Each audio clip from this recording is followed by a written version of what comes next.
Is this 700? Yes. Oh, wow. And you said you had a plan. I don't.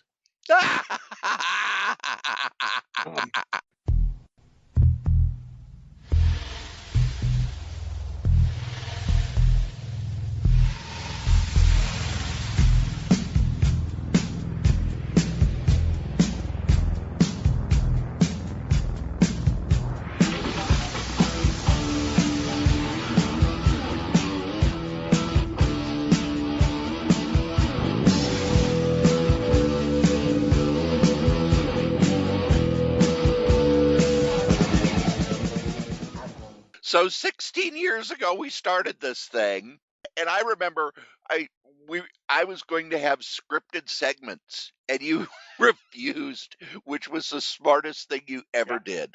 Yep. No, we don't need it. And now we're at the point where it's like, Do we got anything to do? I don't know. Let's just record. Hope you take care of itself. Well, if we can't improv a show after 16 years and all the comics we've read and all the stuff we've done, I think that would be I think that itself would be kind of sad. So it's me, your charming and delightful old Uncle Rat Bastard. And at the other end of the series of tubes and wires that we call the internets is Joe, crazy writer. How you doing today, Joe? I thought we were still shut down. I didn't want to come and get anything going. I guess I'm still wrong. Now, explain to me. Shit, if I know. Are you getting paid or not? Because I'm no getting. Idea. The news is saying you're getting paid, you're not getting paid. You're getting paid, you're not getting paid. Yeah. Joe works with TSA. And when we started this thing, he was traveling. Yep. You were assigned to different airports for periods of time during. I was a traveling salesman. Yeah. No. You were a traveling TSA agent. So if there was an airport that needed extra people, you would be sent there. A National Deployment Force. It's a small but dedicated band of roving agents, and it was fun.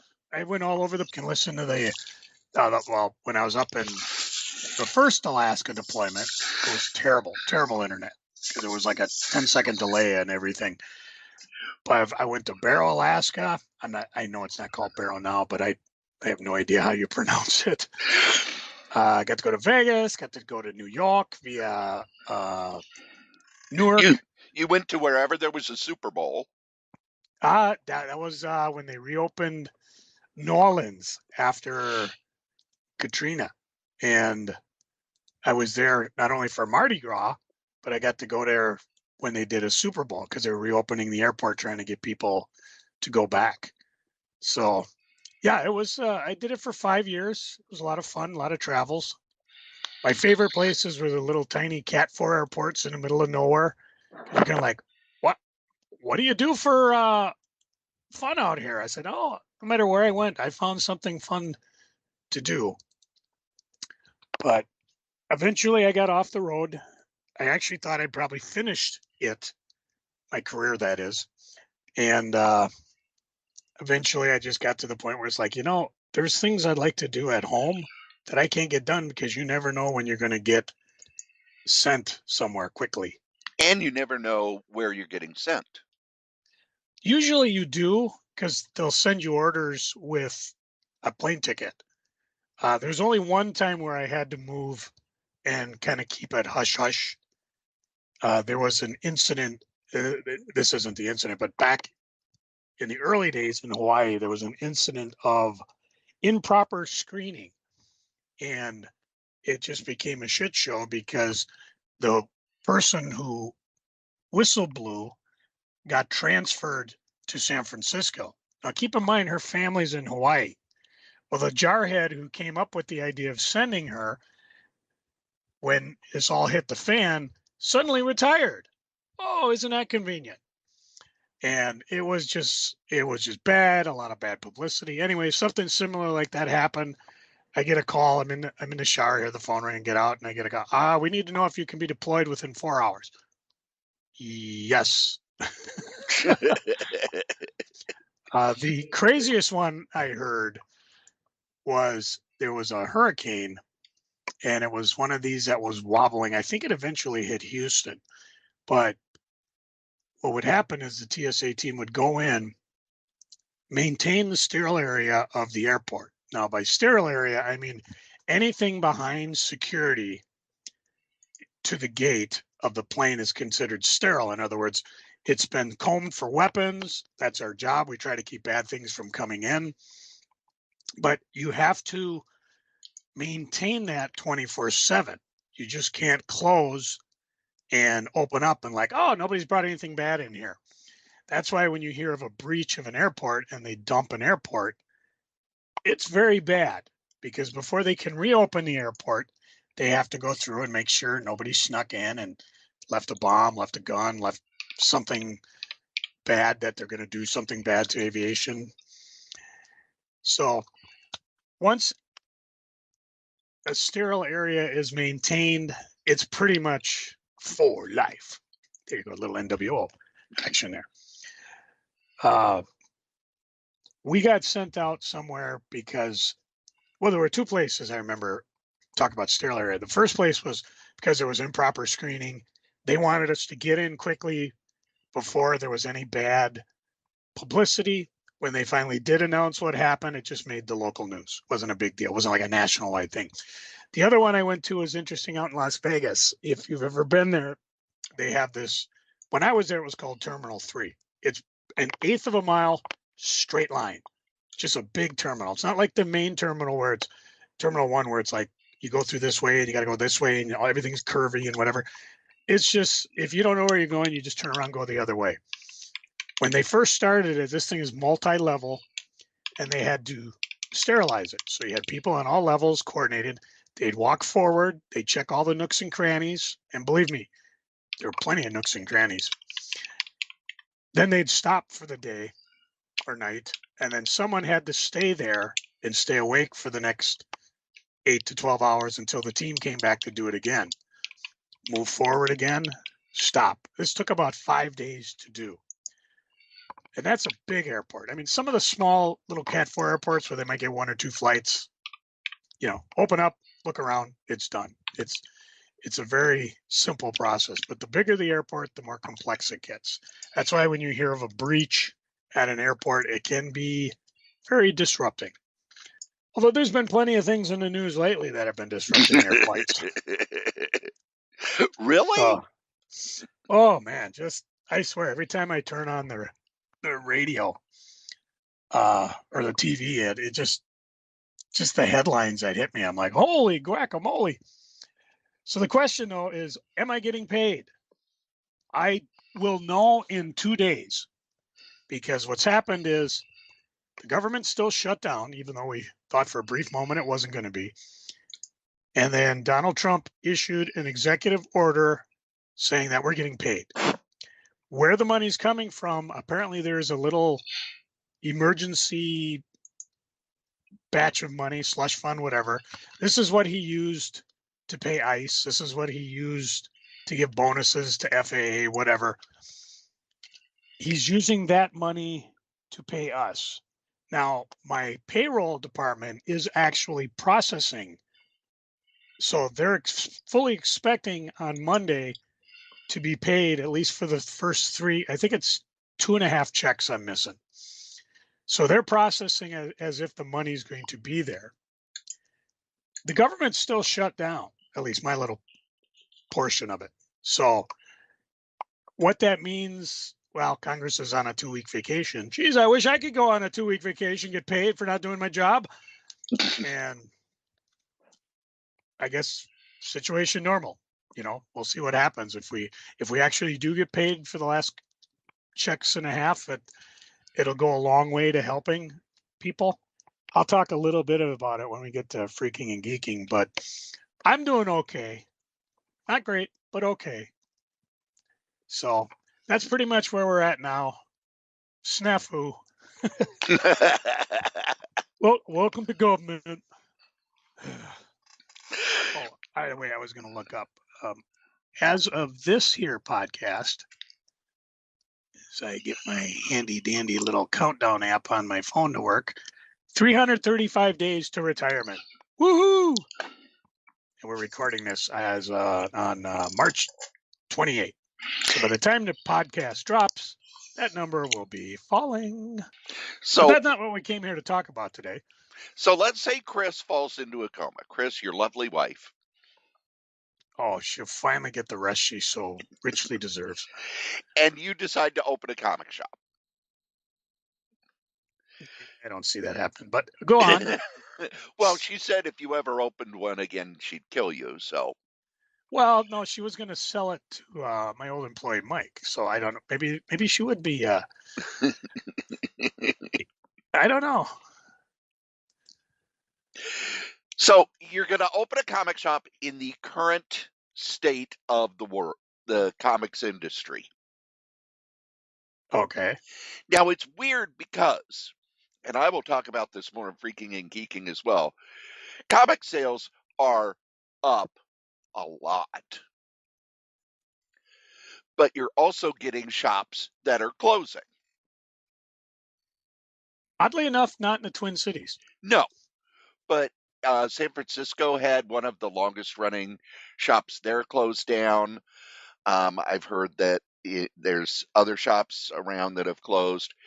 Back where I went to college, the shop there, which mostly focused on collectibles and stuff, they shut down at the end of January really quickly. They announced and then 2 weeks later they were gone, which usually means they had been limping along hoping that Christmas would save them, and it didn't. And I asked why that was, because where I went to college, it is a college town. Western Illinois University. It's Macomb, Illinois. And one of my cousins who still lives in the area said, Western Illinois University is not doing that well. When I went there, they had over 10,000 students a year. They're now down to 4,000 between their two campuses, one in Macomb and one in the Quad Cities. So Macomb itself probably not doing well with that happening. And anything that caters to the college students, if you lose 60% of your market, you're not going to do well. So let's say we're not going to have a shop in the Twin Cities because there are way too many shops in the Twin Cities for a new one to do very well. I would disagree, but Okay. continue. All right. Where would you open it in the Twin Cities? Oh, that's easy. Somewhere on the east side where I am now. There's really nothing on this side of town. No Shinders, no Hot Comics, no Crazy Comics. The closest shop to me, you go west, either Midway Books or The Source. If you go south, you got Dragon's Lair in South St. Paul. You got Invergrove Heights, Nerding Out. But there's really nothing for new comics in this particular area. Now, that's a different discussion that's kind of jumped ahead, because the question is, if I were to open a comic store, would I actually have new comics? Because I'm not sure I would. I'm not that familiar with what the state of the industry is, what the discounts are, what the hoops you got to jump through. I'm not sure it would necessarily be worth it. Most of the stores I see, unless they're already established with new comics, tend to be focused on older items. Case in point, a couple of the shops, there's the Cryptic Toys in Maplewood Mall. Mint and Box out in Stillwater actually expanded. I got to visit their new store, and it's gorgeous. Most Wanted is a place I look at. They carry new comics, but they're not, certainly not like The Source or Comic College or Hot Comics, where there's rows of new comics, and that's pretty much all they carry. So the question would be, well, even Dreamhaven, he doesn't carry a lot of new comics. He carries lots of graphic novels. The question is, are we going to be a new comic store, or are we just going to cater to old stock? That's a question for you, Cory. I think in your area that you're talking about, if there's nobody selling new comics, I think it would be important to have people coming in the door. Because a lot of those other places, they, you know, they've established themselves, et cetera, et cetera. But I think new comics are your way to get new people in the door.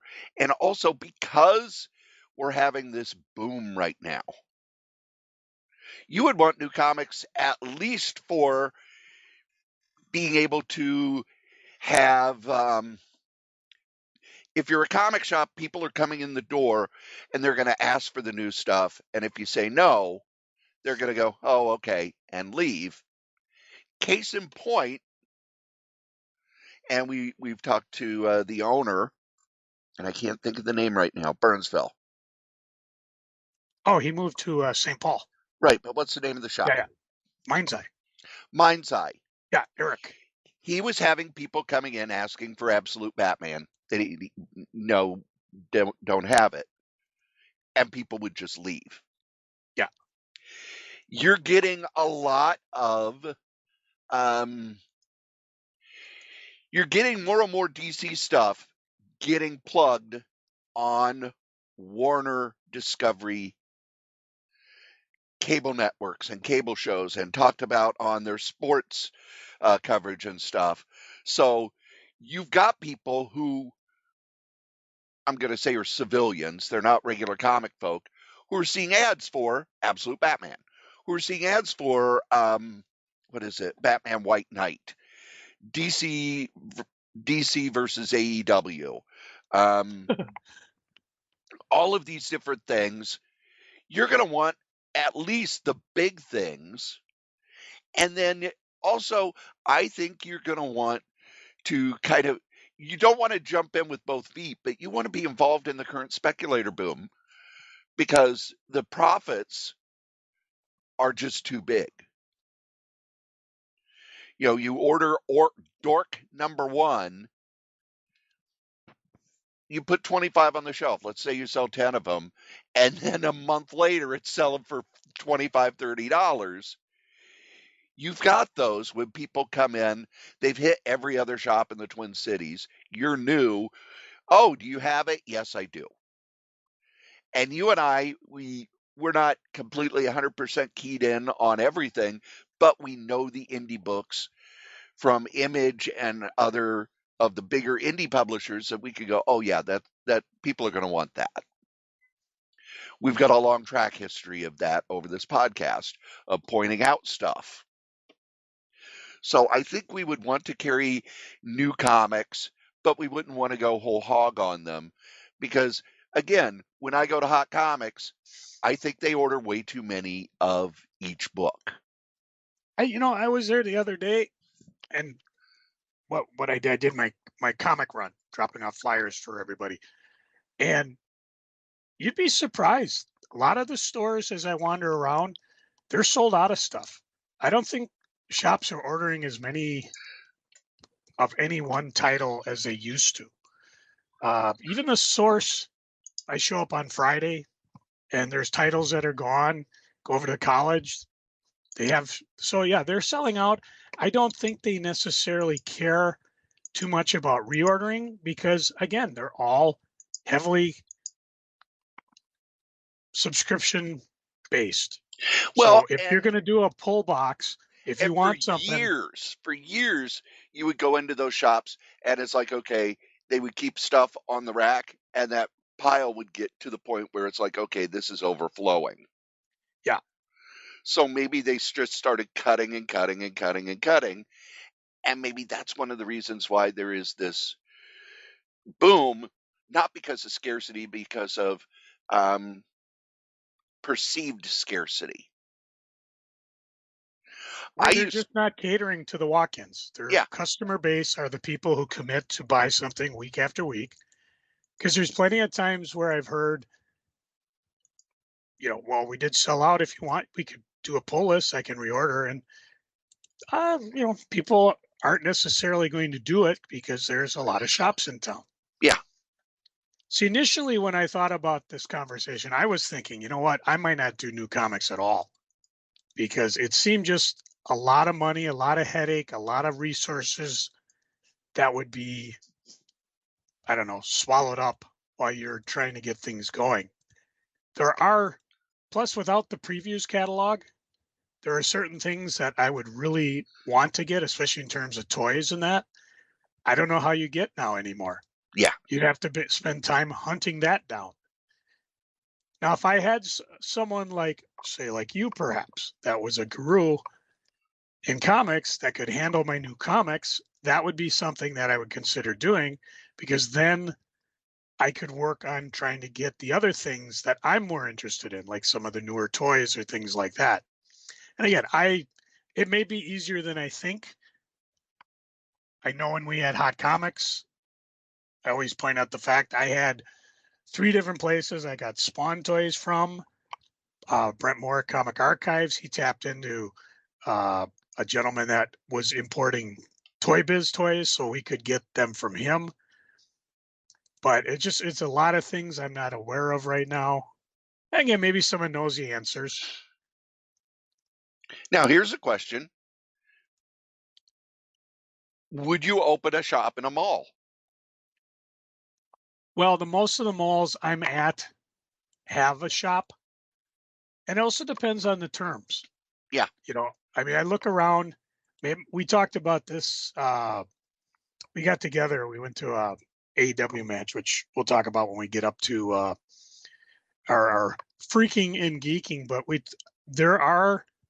there's a mall, Maplewood Mall, just north of, that's really exploded in terms of popularity and just things they have going on. They've kind of embraced a I guess it's more Asian shops. Lot of imports, there's still some brand names in there and they have an anchor store or two. But Sears is gone, but what they did is they have one area where you can rent different booths, and it looked like maybe 1 or 2 people were running the place, but everything under lock and key. So if you saw something you wanted, you just found this person. It was all themed for Asian. I'm trying to think of the word, boutique themes. And it was really very well done. And it was in this place of an old anchor store. And I don't know what the terms are a month. Now I say this because I also noticed something going on at one of the stores I mentioned earlier, Inver Grove Heights Nerding Out. This would be something that I've always thought would be a great idea for collectibles and comics. They're actually putting up showcases that you can rent, and I think the terms were like $100 a month, and then they take 3% of the sales, and then you can bring your collectibles down and put them in their showcase. They have a lot of room. I know in the past they used to run various shows like Pokemon shows, toy shows, comic shows, and I don't know what the terms are. Usually it's a free table, and then you just take care of your terms, just something to drive traffic in. Because if these people come in to see what other dealers are bringing, they're definitely going to be shopping in the store itself. I thought that was a pretty cool idea. It's basically consignment, kind of like what I did at Hot Comics and Crazy Comics. You have something on consignment, bring it in. I usually limited it to things that I could keep under lock and key because I didn't want things out in the open, because then if something got stolen, it wasn't, well, that was one of the terms you said. You understand there is a possibility something might get shoplifted. But if it was under lock and key, it wouldn't be. I remember like in Crazy Comics, I had a gentleman brought in, if you remember, the glow-in-the-dark Homer Simpson mail-away toy. Yes. Going for about like $100. I had it for 120, sold it almost very quickly. You know, nowadays eBay was still around. In the beginning with Hot Comics, eBay wasn't really the force it had become for a while. So that would be something I would want to do. I'd want the store big enough where I could maybe be have showcases and invite people to bring in whatever they have to sell on consignment. Terms, I'd have to figure out something. I know when I did it, it was originally 20%. I collected the sales and then I'd pay off once, but once a week or once a month, or if I sold something right away. I mean, this is something I even remember when I was at Brian and Dan's shop, the original Hot Comics. I brought in some things and they sold right away on consignment. And when I saw Brian next, he had a lot of cash ready for me. So that would be something I would want to explore. It also could help create a sense of community. It could also fill you up with items that I may not actually have in my own inventory. I don't know if I would do like Invergrove Heights does, or the other, even the Nerding Outs, where I like invite fans to come in and do have like a con, hey, come on in, have a free table, sell some stuff. I guess it depends on how big the store is and what the layout ultimately is. Ultimately, I don't know if I would necessarily go in a mall. Being around a mall might be easier, especially in terms of parking, things like that. If I was going to have new comics, that would be more important. If I was just going to go old route and not have new stuff, then you probably want you still want an area, but you're going to become a destination store. So you want to be in an area with lower rent and people will come to you. I don't know if you remember stand-up comics, if that was in your wheel well when you were here. No. They were in, I think it was like industrial area, 280 University Avenue in St. Paul. Now it's built up with condos and breweries and fun places to go. Back then it was largely old warehouses and stuff, but they were on like the 13th floor of a building. They had, I only went to their shop once, and when I got there, it was very crowded with merchandise and with people. And we kind of wandered around and I looked at stuff. They were very strong on the Comic-Con scene. They went to every show. They also had a very strong network of buyers. So if they knew a certain toy line hit, say Target's, Walmart's, they alerted everybody. They all went out to find the hot toys. Again, it torqued people off, but not me because I do the same damn thing. So I don't fault people for doing that. Their demise was because they were in an old building, there was a water leak. What do you think happens to old buildings behind the walls, Cory, after decades, if not centuries, of standing? Oh, yeah, the mold and the rot. Mold, the rot, and the mice, and the So apparently, this water leak just wiped them out. Every so often, I will see people that used to work there, but the main guys, I think they just had to take a loss and they stopped going, which is why it's important to have insurance. But that's a different thing. So again, a couple ideas. I'll sit back and see what you think. Consignment areas, pro or con? I think you would want a store bigger than where you would have an area for people. And that could be anything from, like you said, having an in-store convention to a gaming section.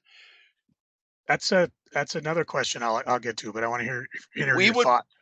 if I were to run a store, I would want to hire a dedicated gaming person, because we're in the middle of a board game boom. Here in Chaska, we have a gaming store. It opened a few years ago. It has since, it opened in one of our little strip malls here. It then bought, it expanded to the store next to it, and then it expanded into the Quiznos restaurant and has opened a restaurant that is Dungeons and Dragons themed. And now they're starting to have theme nights, such as they have a trivia night. They also have Eat Your Way Through Middle Earth.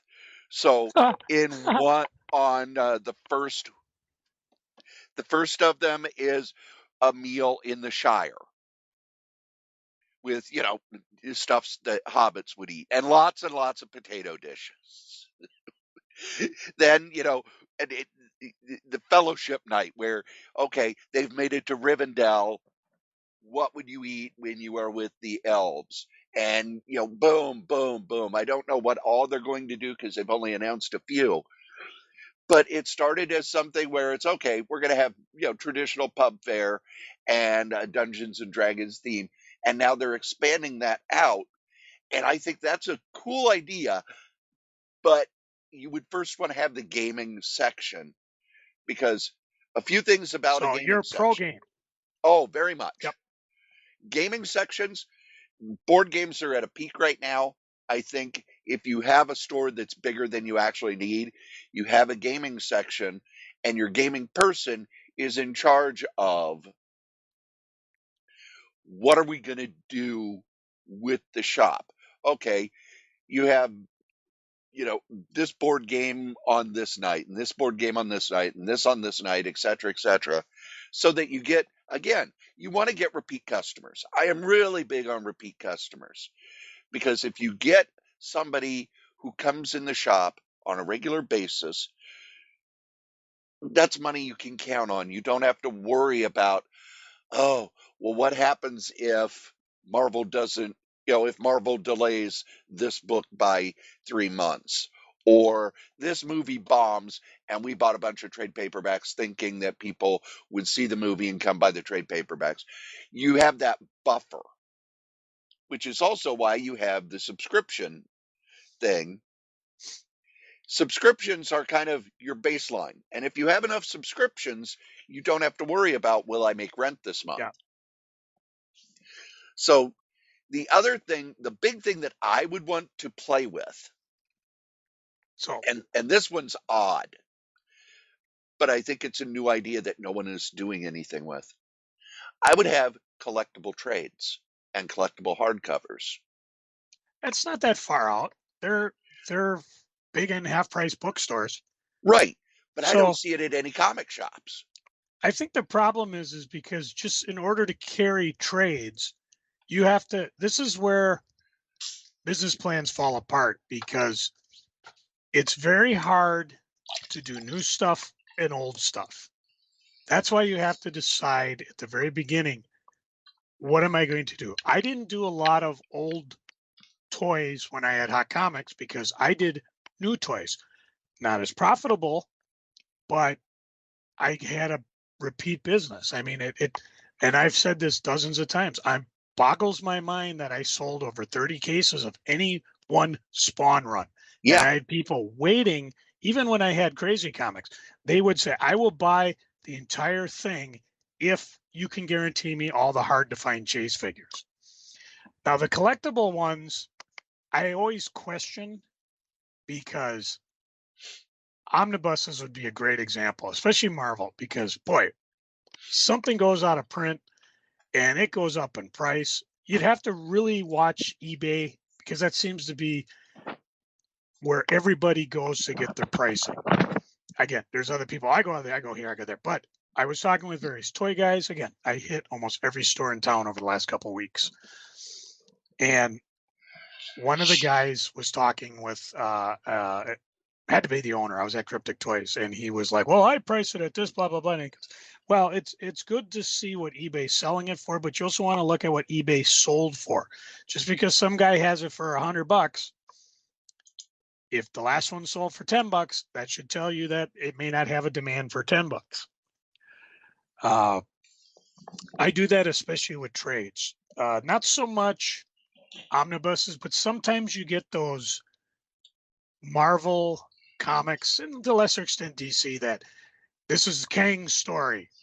It jumps, it goes out of print. Marvel never repeats it because again, it's just a one-shot thing. Sometimes those have some very, very serious collectability on it. And that would be the market you would want to go with. Again, Half Price does it because every so often you look in their lock section and here's a bunch of out of print graphic novels that have heat on them.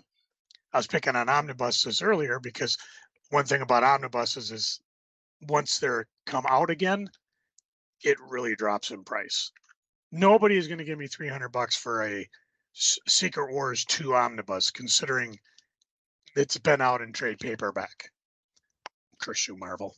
So that's actually, that kind of ties in with toys too, and back issues. Where I'm assuming we have unlimited funds, because then we could probably do both very well. And again, you'd probably need a glass showcase so you could lock these things under glass and keys and just put price tags on them. This is a beef I have at all comic shops and even Half Price and other places. If you're going to have something behind a glass or a locked case, make sure I can see the damn price. Because if I can't see the price, I just move on. So many times at Half Price, I see, oh, wow, but I can't tell what the price is. It doesn't matter if you have the price on it, in it, or around it. If I can't see it looking at it, and that was something I always tried to do when I had the 2 comic shops. I want you to be able, I don't mind coming to find the price for you, opening it up, but I think you should be able to walk by and see what the price is without sticker shock. Like, oh, how much is this little thing? Oh, it's $100. You're thinking, oh, it might be $20, you know? So yeah, that's something too. Out of print graphic novels. It goes along with vintage toys, old comics. Would you want a discount room? Or clearance rack? I don't know if you'd want to have a room, especially when you're starting. But I don't know. I got a lot of dollar comics. It ain't worth more than that. But that's also something where, what are you bringing to the table? Yeah. Are you starting brand new where I got to buy everything? Or do you have stock that you've been sitting on? Like I said, if I ever decide to do a store, it's going to quick pop-up store. Here's everything I got. You got 4 or 5 months. I'll be bringing in things daily. And then I'll be gone. That's actually kind of a sidebar.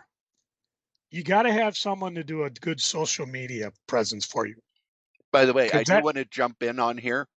Secret Wars 2, the first printing, I'm seeing $600. I'm seeing $329. Hey, you want my copy? Come get some. By the way, the new Secret Wars, the Hickman Secret Wars, $200 and $300 because it's out of print again. Yeah. Again, these are things we're going to make. This is our dream store. Okay. We're not going to worry about price. We got to have some guy. He's going to be our dedicated, or she, graphic novel person. Your job is to not only get graphic novels in stock. Nothing drives me crazy than to come in and it's like, oh, I see Preacher 1, 2, 5, and 7. Where are the rest of them? If they're out of print, that's one thing. If they're just out of stock, I can go somewhere else. So yeah, we need someone to do that, and also to keep an eye on the inventory, because eventually you're going to get some stale inventory where something sits on the shelf longer than 6 months, a year. The question is, do you want to get rid of it, aka the discount bin, or did it go up in price and can we flip it over to the collectible area? Or is that something we sell via an online store through eBay or something like that? Yeah, I would prefer, rather than,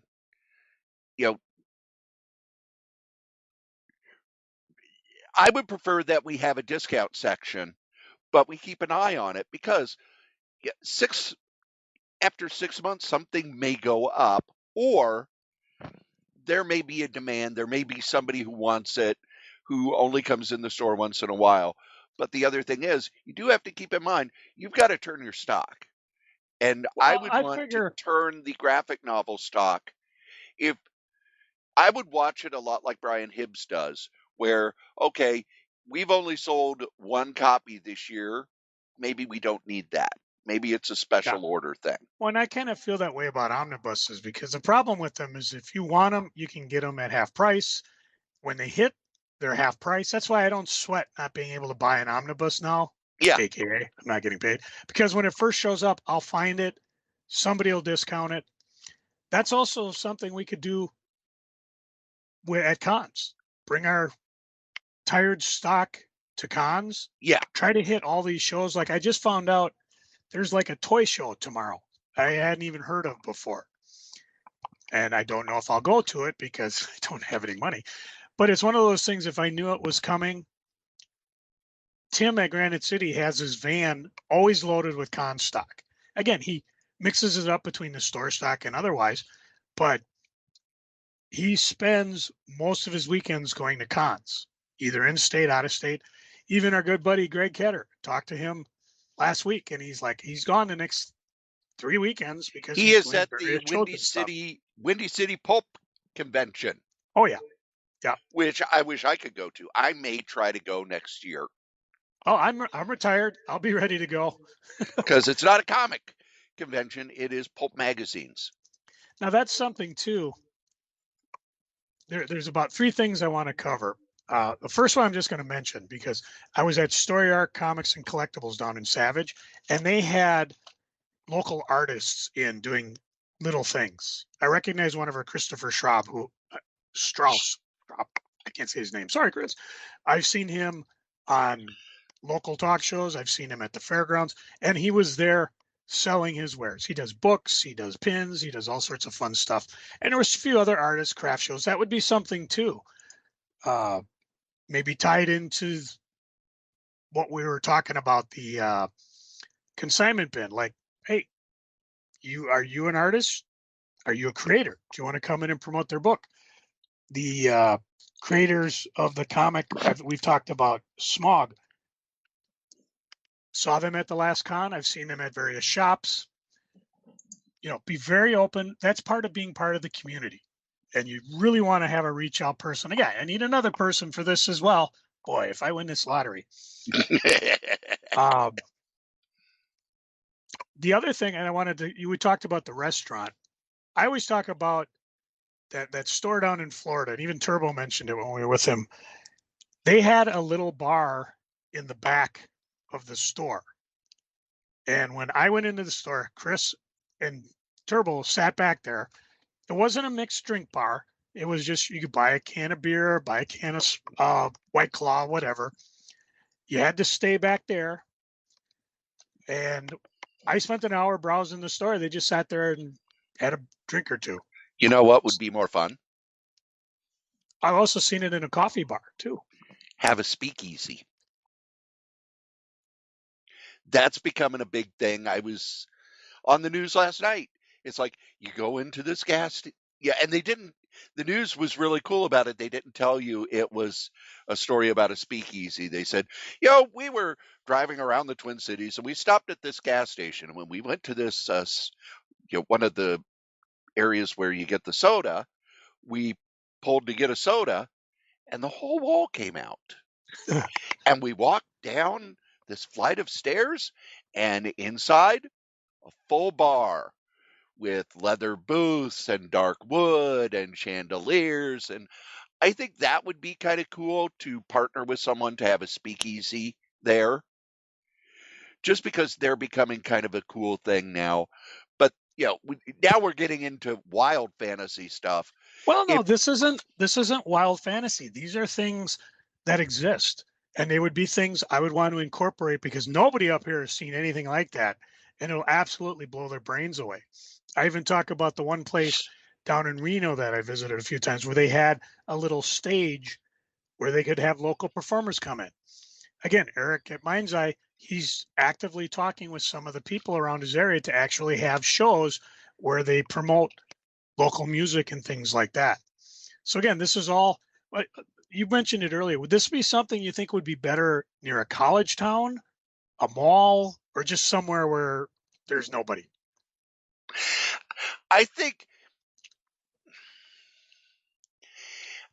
college area here in the Twin Cities, there's no comic shop near the college. anymore. And that's probably because it costs way too much. Oh yeah, that whole area has been redeveloped. But if It's you, kind of funny because my sister told me about things. They have all these big apartment buildings and they're beautiful. And I'm thinking, wow, this is a cool student house. And she goes, no, it's not.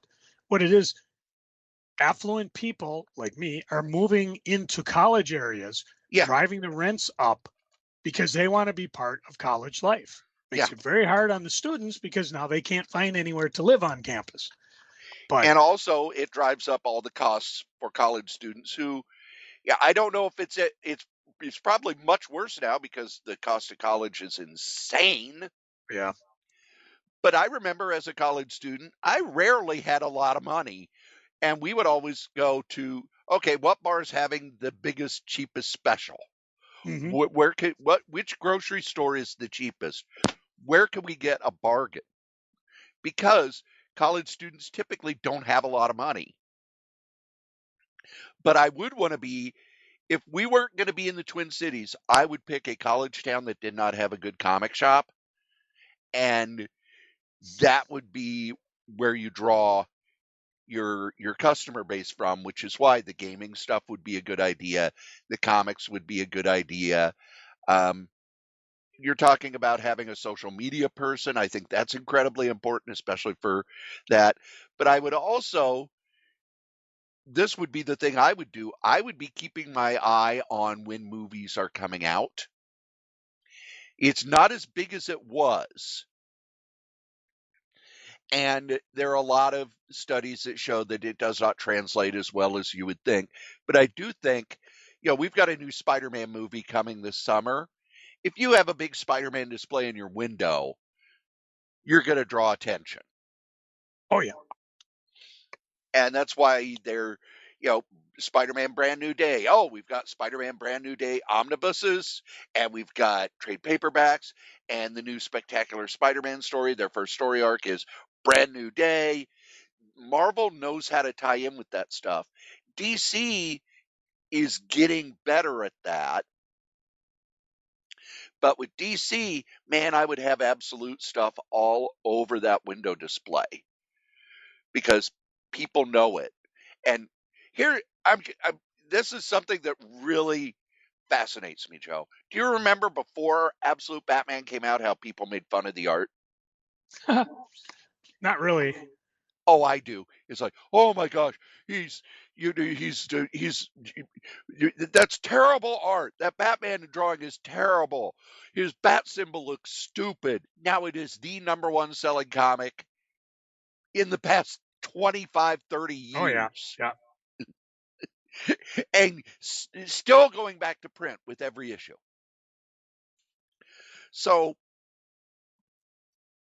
you've got to think about what customers you want. I think in the Twin Cities, the comics customer has sort of matured. They're in their 30s and 40s, which is why you've got the kind of shops you do. But I think if you move to an area which has younger people and college students and stuff, you would want to cater to that market with how you put your store together.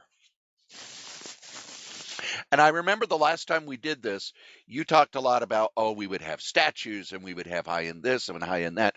And it's funny how we haven't even brought up any of those things that we talked about back then because the market has changed so much. It's a Would lot of you it's even online. carry toys? I would love to carry toys. There's a boom right now on vintage toys. But I on new don't know. stuff. If I could get it, I would do it. I'm all excited because the new Vigilante figure, the Western one, came out from McFarlane Toys, and I'm like, I really want that figure. The store that advertises it, aka social media, sold out of it. Have not seen it shown up anywhere at Targets and that because you remember when I had Hot Comics and even with Crazy Comics, odds are I got the stuff way after Toys R Us did. Well, there's no Toys R Us. Target may or may not get it. And when they do, you never know how long they're going to keep it. There was a big boom that Target was blowing out AEW figures again for $4. And people are like, this is like the brand new line. Well, Target doesn't jerk around when it comes to toys. Even if they have them in their inventory, they're just going to move them and get ready for something different. It would have to be how I would get into the network to do it. Another question would be, would you even want to get into, like, I used to love all those crazy knickknacks, mugs, shot glasses, pop figures, Hot Wheels. I don't even know if I see them when I go to toy stores, but again, would that be something we want to deal with? I Christy think, did a great job at it with her shop, because she had all that low end stuff to get the kids in to have fun. yeah, I don't know if pop figures even matter anymore. I don't think they do. I think it's kind of collapsed on itself, but I do see them around. So it is I see them something. around, but I don't see them selling. Well, I don't stick around to see them selling, but Well, okay, I've got a Speedway next to my house. They're selling their pop figures, and they're, the 7-Eleven special, you can only get them here. They're selling them at a buck each just to get them out of the store now. yeah, Although I am tempted to pick up a Slurpee pop figure if they're still there next time I that would go. be cool. Yeah. And a lot of this is shifted online. And we talked about it briefly. We do need an online presence, whether it's an actual website, eBay, Etsy, somebody running Facebook sales. I don't know. So basically, yeah, we got to win the lottery first, and then we're going to create a superstore. But the big thing for me would be with a comic shop, if you want your comic shop to succeed, in my opinion, you need to build a community. Dreamhaven has been around forever because they've built a community. The Source has been around forever because they've built a community. Here in Chaska, there's I forget the name of the gaming store, but they don't have comics. But they've built a community. Chaska's not the biggest place in the world, and we don't have a lot of specialty stores. Most of our stores are chain stores.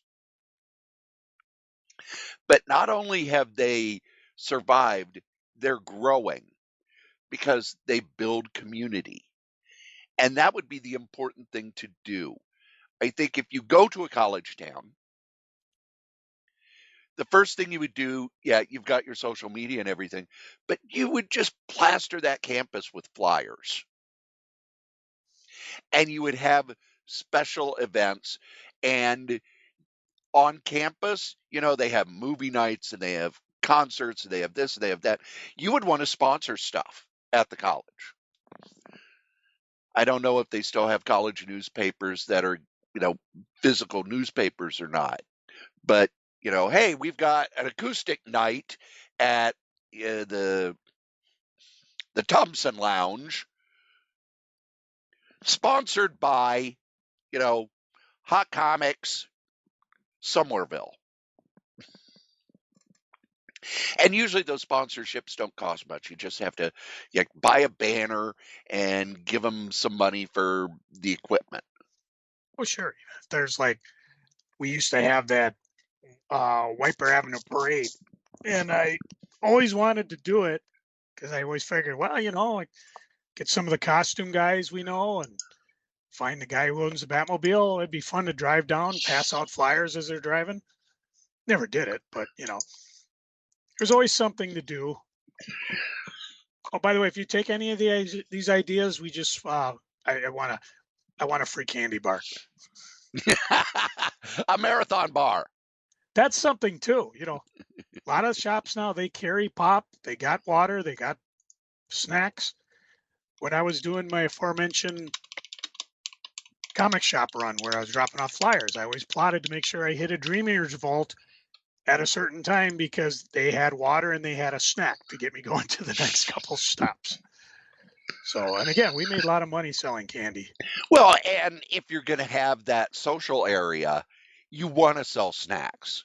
Oh yeah. I actually would look at a license for selling, like they used to have, I don't even remember the name brand anymore, but the prepackaged sandwiches and stuff. Mm. Unless you've got the speakeasy downstairs. Yeah. And then you buy your food down there.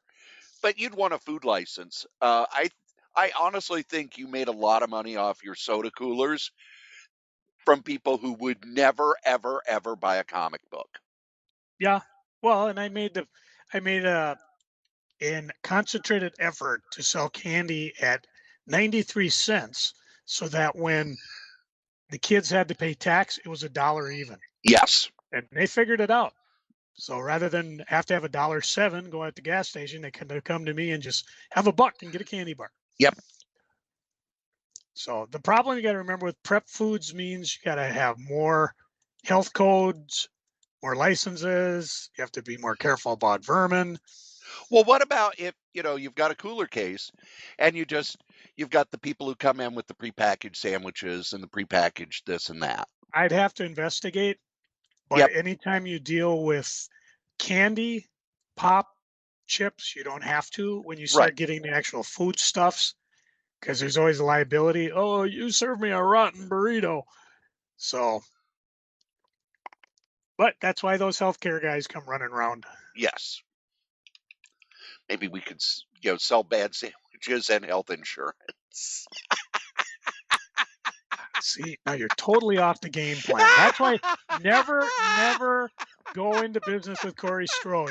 It's just a bad idea. Oh, you got a bad burrito. Well, we do sell a health package.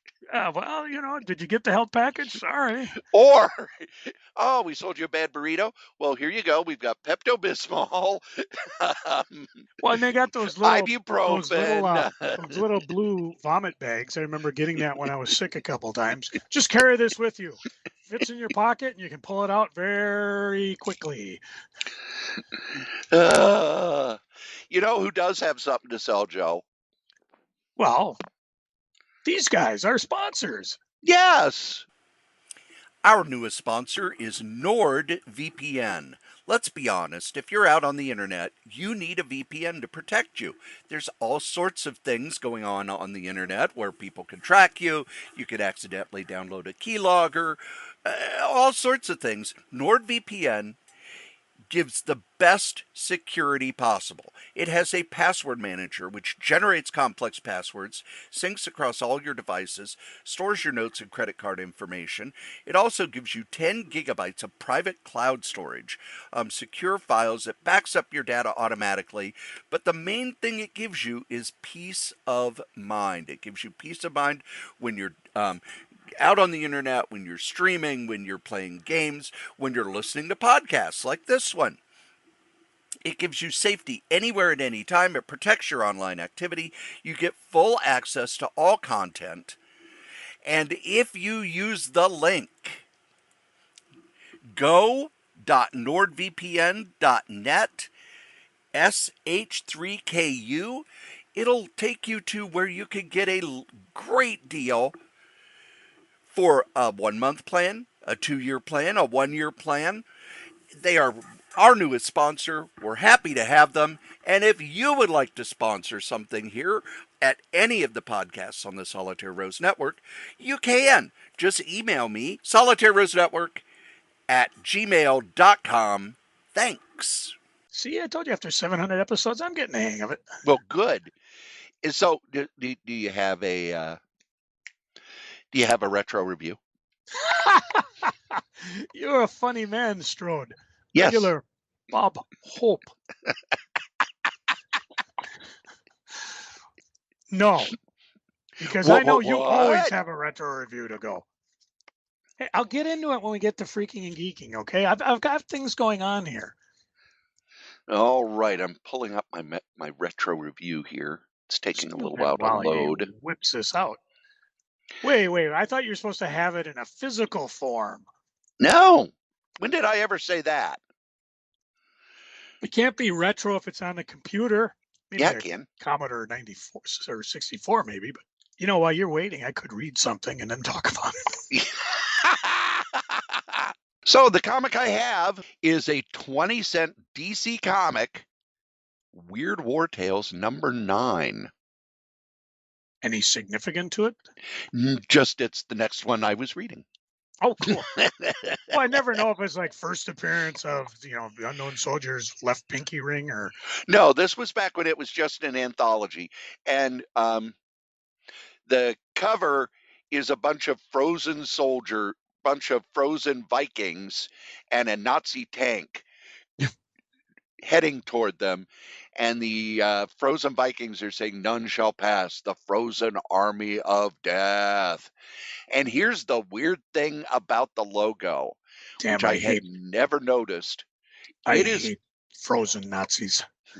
it is filled the word weird is filled with a bunch of prone human figures. That's weird. It's disturbing is what it is. And the cover, of course, is by Joe Kubert. This book was edited by Joe Orlando. He took over. The first few issues were not edited by Orlando, and they were just reprints. But they soon, because all of the horror books were doing so well, and Joe Orlando was the editor of them, House of Secrets, House of Mystery, all of those. They decided to give him Weird War Tales, and this was back before they had a host. Because one of the things DC did that I liked was all of their horror books had a host. And the reason they had that is because horror and crime books in the 40s and 50s had a host. We all know the Vault Keeper. They also had the Crypt Keeper and the Old Witch. In Crime Does Not Pay, you had Mr. Crime. Atlas never had a horror host because they would just, okay, you got 4 stories, boom, 4 stories, boom, 4 stories, boom. It was really rare that stories were, okay, we want you to put together a story for suspense. We want you to put together stories for this horror book or Adventures in Weird World. It was more, okay, just grab 4 horror stories, shove them in. So the first story is a new story. The first page kind of gives an introduction where you see a panel from the first story, a panel from the second story, and a panel from the third story.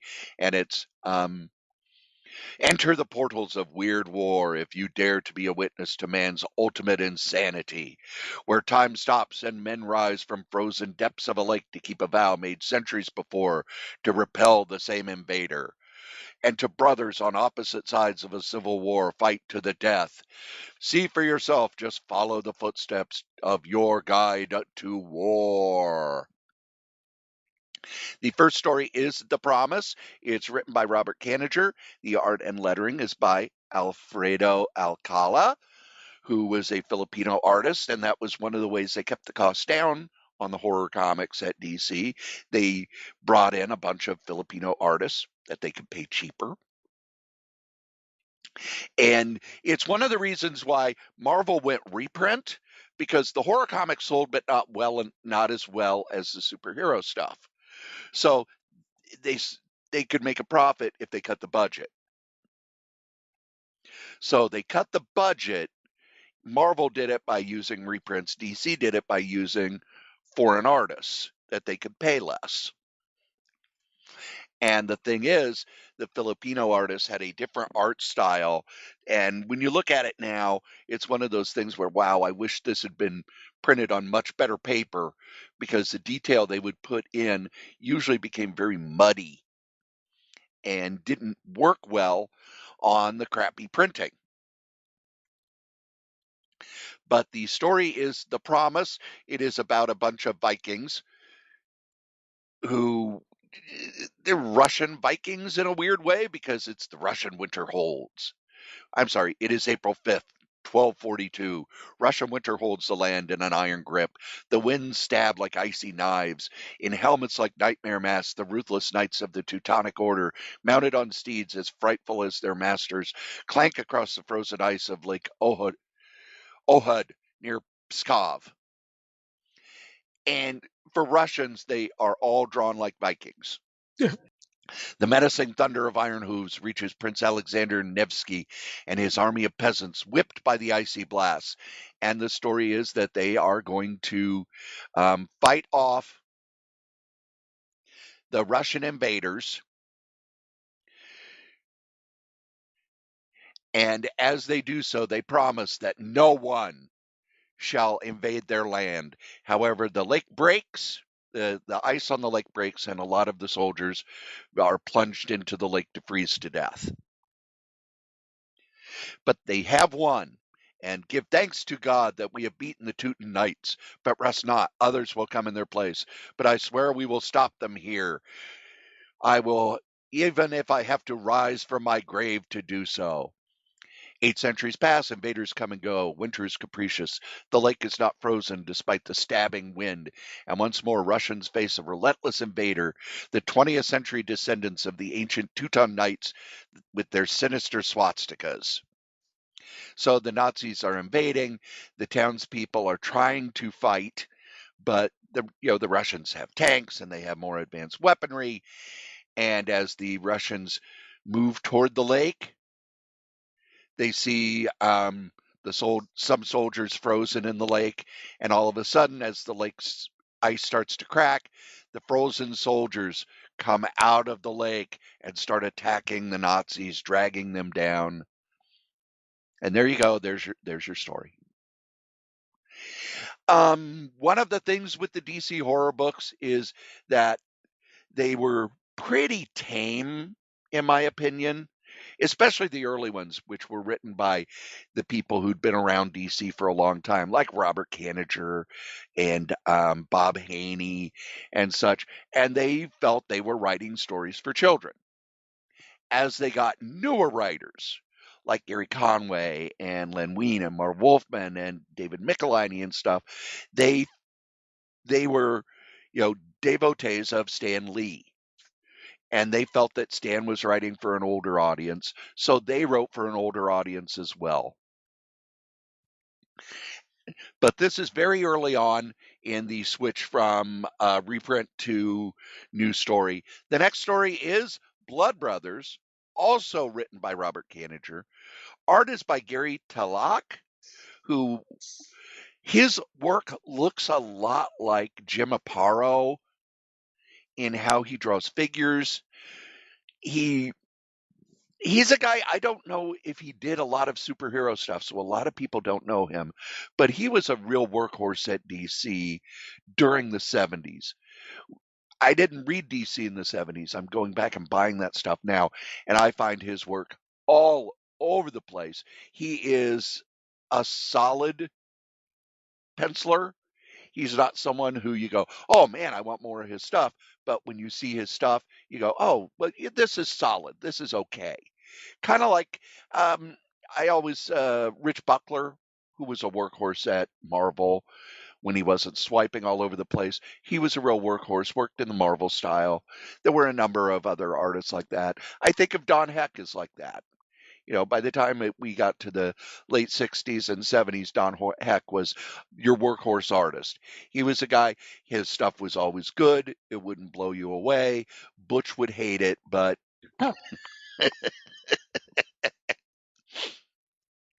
and this one is a very simple story about two brothers on the opposite side of the Civil War. It's very simplistic. It doesn't get into why they hated each other, why one brother would fight for the South and the other brother would fight for the North, probably because Robert Kanigher did not want to get into, well, this guy thinks slavery is just fine and this guy doesn't. It was more, they just don't, the they're just on opposite sides, and there's a lot of battle sequences and there's a lot of back and forth where each one hates the other side so much. But when we get to the end of the story, both brothers are consumed with having to fight each other as the soldiers themselves have sort of pulled back and everything. The two brothers continue to fight, and they kill each other. And the way it ends is, let's see, you're out of ammunition, huh? You're finished. Ugh, my blood's pouring out. I can't hold my saber, but I'll take you to hell with me first. We're being killed by shellfire, like the rest of the men. But then who killed us? It was not really a horror story. Wasn't really a good story. If it wasn't for the Gary Talak art, it was unreadable because it was just these two people hate each other. There's no reason why. They're fighting and fighting and fighting, and they find out that they've killed each other after they've both been killed by the bombs and everything. However, the art does not show that. The art shows them fighting to the death, but the dialogue makes it sound like they were already dead when they were fighting. It's really kind of a mess. On the letters page, this is right. It's the letters for when they switched, because they went from reprint to new story with issue 6. So the letters pages are all about the switchover. And it says here, readers, an explanation of the letters. Comic stories are written and illustrated several months before they are finally released to the newsstand. At this moment, issue 7 has yet to come out, but we have a few letters on issue 8. Letters from several fans who visited the DC offices and happened to see the art before it was sent into production. Which means we haven't got a lot of letters, so when the fans came through, Find something. or one of the things that Joe Orlando would do, he would send photo stats to letter hacks, basically saying, these are the issues coming up. We need letters to sort of push what we're doing. And especially when it was a reprint book, they wouldn't get any letters. And at DC, more than Marvel, DC saw the letters pages as a advertisement and not a dialogue. It was, we want people to say, hey, I really like this in the last story. You should do a story about this. Well, guess what, Billy? We've got that story coming up in this upcoming issue. Or let's see here. Here's someone who, thanks for the comments. We're trying to make changes with Weird War Tales, and though we are happy with what we're doing, we will continue to try harder. And you're right, taking over from Joe Kubert is no easy task, but since he set the pace, we'll do our best to continue it. They also have a big ad here for Shazam #1. And it's an ad I'd never seen before. It says, coming in December, DC's Christmas gift to you, Shazam is coming. Say it, Billy Batson. Say the magic word, and you become the world's mightiest mortal. Watch out, Superman. Here comes the original Captain Marvel. They really thought this was going to be a huge seller, because back in the 40s, Captain Marvel outsold Superman. And this was during a time when DC sales were dropping nearly every month. And Marvel had handed them their ass when they went from 15 cents to 20 cents, because I think I've told this story. Martin Goodman had made an agreement with Carmine Infantino saying, okay, we both have to go up in price because the price of paper is going up. So rather than going from 15 cents to 20 cents, we'll go to 25 cents and we'll do 48-page books. And Marvel did it for 1 month and then dropped their price to 20 cents, went back to 32-page books. And that's when Marvel became the #1 comic company.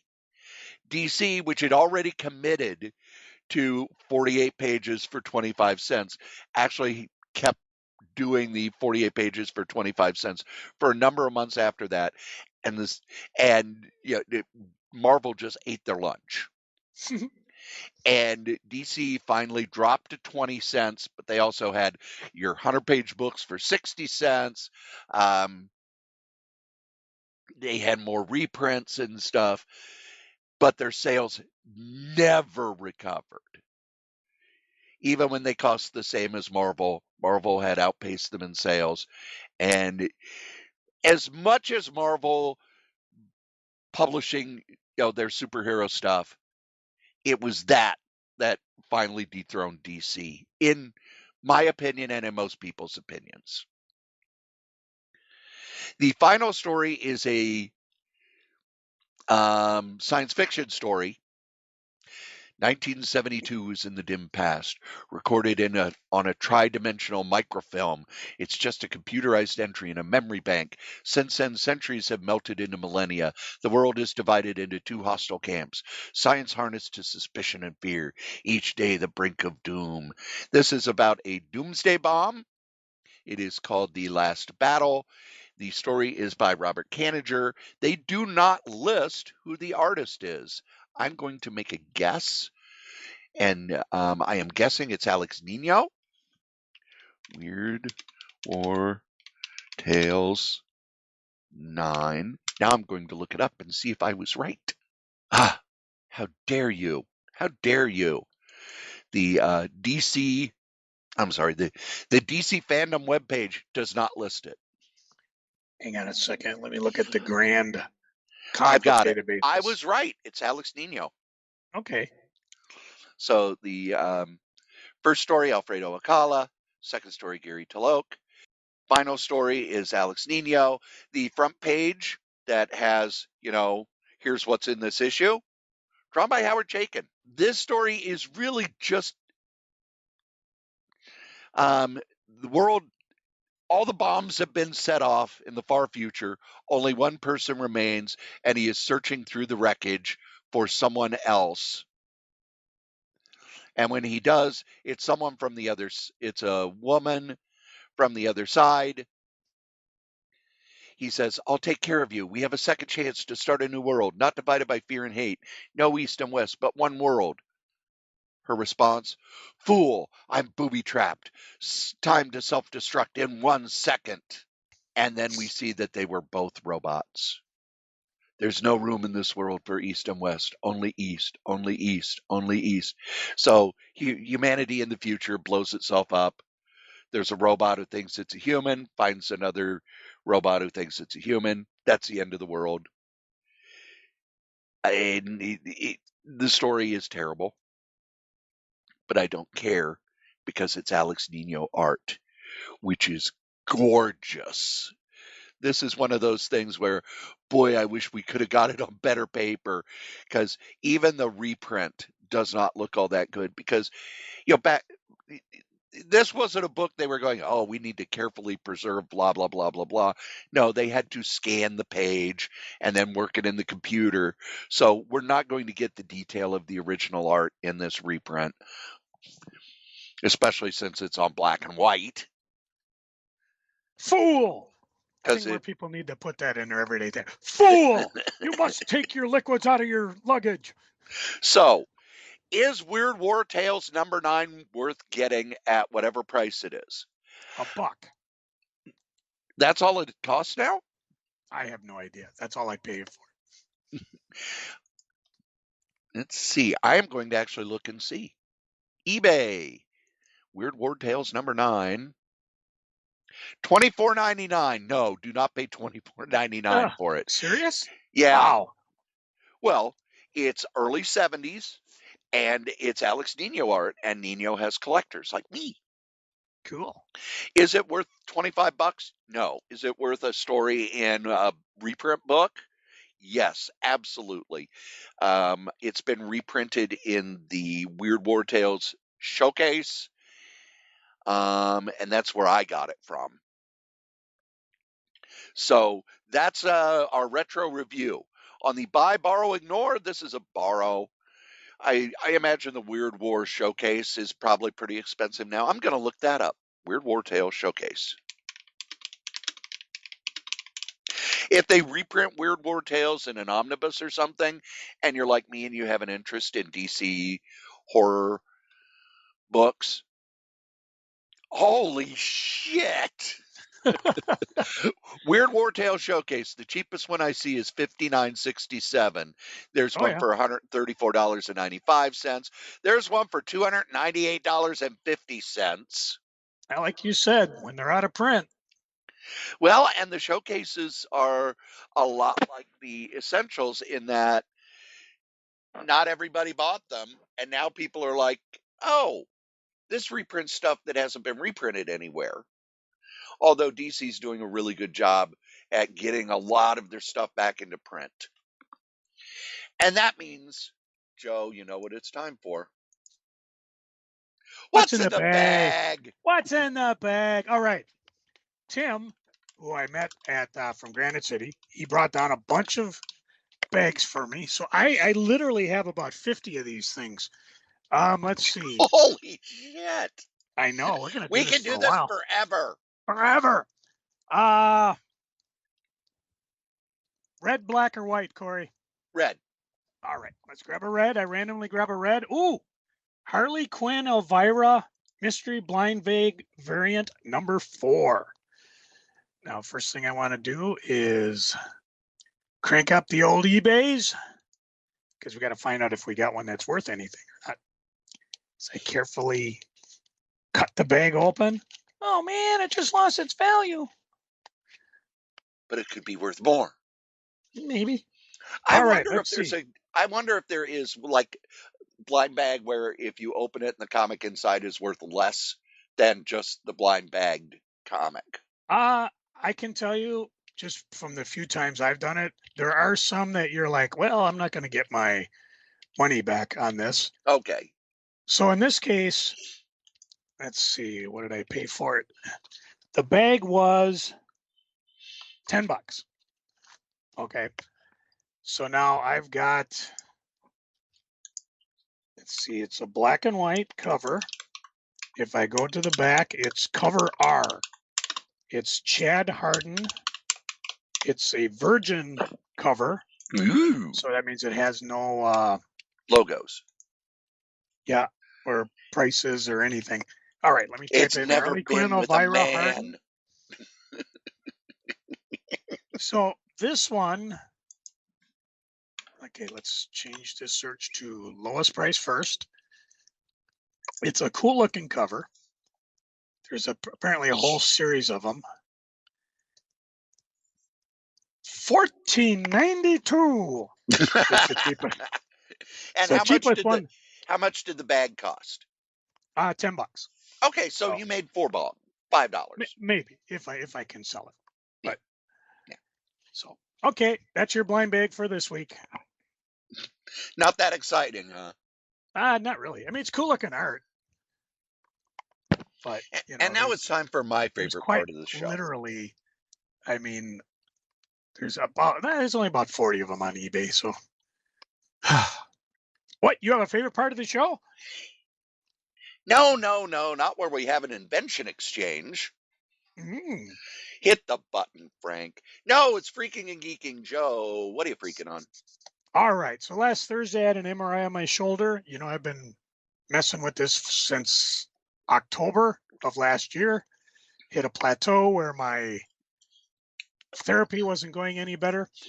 And what happens next? Your deadlifts had plateaued as well. No, actually, I was doing better with those. However, you know, I lift my left arm, doesn't hurt. Lift my right arm, it hurts. So, anyways, with the MRI, the only reason the doc didn't do it right away is because he said I had progress during therapy. Now they're going to look at it and try to figure out what's next. To be continued. Already talked about the government shutdown / will I get paid? Will I not get paid? I do got to say I was a little verklempt the other day because I was putting in my order on Discount Comic Book Service like I do every month. And I got to make choices because I'm not getting paid. I want to finish storylines or some. I'm dropping the absolute line of DC Comics. What? I'm getting to the point where I'm reading the following issue and I have no effing clue what happened the previous issue. That usually means to me there's way too much going on. The only one I still remember month to month is Superman. So I'm going to finish that storyline. The other thing is they're available in trades. and the trades will be cheaper, more durable to read, or eventually I imagine there'll be an omnibus. So I'll pay attention because I think what did it was all of a sudden, here's 3-5 more miniseries, the Yep. absolute green, blah, blah, whatever. If you introduce the character somewhere else and there was interest, I can see it naturally going up. But if you're just spitting it out to spit it out, that's what lost me. It's just too much, too fast. I enjoyed it up till now, but again, it could be just me. So I stopped that.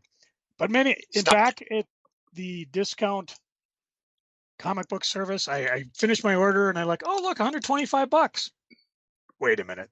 That can't be right. That's how much DC will own. For some reason, the system hiccuped. So I spend about 2 hours going through everything that discount comic book service lists. And I could do a comparison because sometimes, especially if a number 1 or 2 hasn't shipped, I'm like, I don't recognize that title. Oh, it's a DC Vertigo. Okay. Anyways, I had to go back and re-put everything in. It wasn't as tough the second time around, and I think when I had a physical previews, that's about how much time I spent. I'd spend a day going through previews, which was more fun than actual trying to order the stuff. So that was kind of freaky. When we get to the geeking, I'll talk about it, but I'm a little bummed. AEW, we went to go see, what's it called? Discovery? Dynamite. They don't have that one that you and I went to on Time Warner yet. No. It's apparently you can watch them live. I can prep to watch next week's, the following weeks, but in the archives, they're still a week behind. Okay. And I'm wondering if they do that on purpose because that way, if I don't watch it live, I have to wait. They kind of have to. I was hoping it would be there because I want to see what we saw live versus what the TV people saw. So I'll catch it. Everything else I'll say is on the geeking side. Cory, what you freaking on? I have a few geekings. First off. Freak first, geek later. Okay. Yeah, I have quite a few on the freaking side. First off, I feel like we have to do this every episode. Sam Keith, comic artist that both Joe and I have praised a lot in the past, passed away. And we found out both how he passed away and why he hasn't done comics in a while. He had Alzheimer's and Parkinson's. Mm-hmm. And he passed away from the complications of those at 62. The praise he gets from other comic creators is something that's it's one of those things where you almost wish people could have their funeral while they're still alive so they could hear people praise them. But I haven't read one bad thing about Sam Keith. Everyone talked about how generous he was, how he worked hard to get other people into the business, about how he kind of just went his own way. He started as an inker on Mage, which is why I knew him right off the bat, because he inked Mage, the first series, and then started doing his own stuff. And it's like, well, I got to follow this guy. But there is a fantastic story I want to pass on that came out. One of the editors at Marvel said, Sam Keith was doing Wolverine stories in Marvel Comics Presents. And he sent in a story. No, it was the inker, Joe Rubenstein, actually called Sam Keith and said, you've drawn Wolverine nude in this story. And Keith says, well, yeah. He said, you do know this is a code-approved book. We can't show his bits. Yeah, they had to wait for Batman for that. And Sam Keith said, well, then you should have told the writer, because the writer said Wolverine's naked, so I drew him naked. But Sam Keith, wonderful artist, so many great stories. I did not know this until he passed. One of the reasons he did not do a lot of work, and when he did, it was stuff he really cared about. Max made him a millionaire. Oh. not just the comic, but from the animated series. Oh, fun. So it always makes me happy when you hear an artist who kept their rights and is able to cash in. Now, the It's one of the- question I have for whoever out there in podcast land has the rights to Max, please. IDW. I would absolutely love an omnibus. Yep. Absolutely. The reason there wasn't one is Sam Keith didn't want it. Then we might never get one. He wanted trade paperbacks. He did not want an omnibus. He did not want the whole thing collected at once, which there are some artists who are like that, and I always find that odd. So if they're going to continue, again, I would love one, but if you're going to respect Sam's wishes, I will not begrudge not getting one. Yeah. But I still want one. Joe talked about his health issue.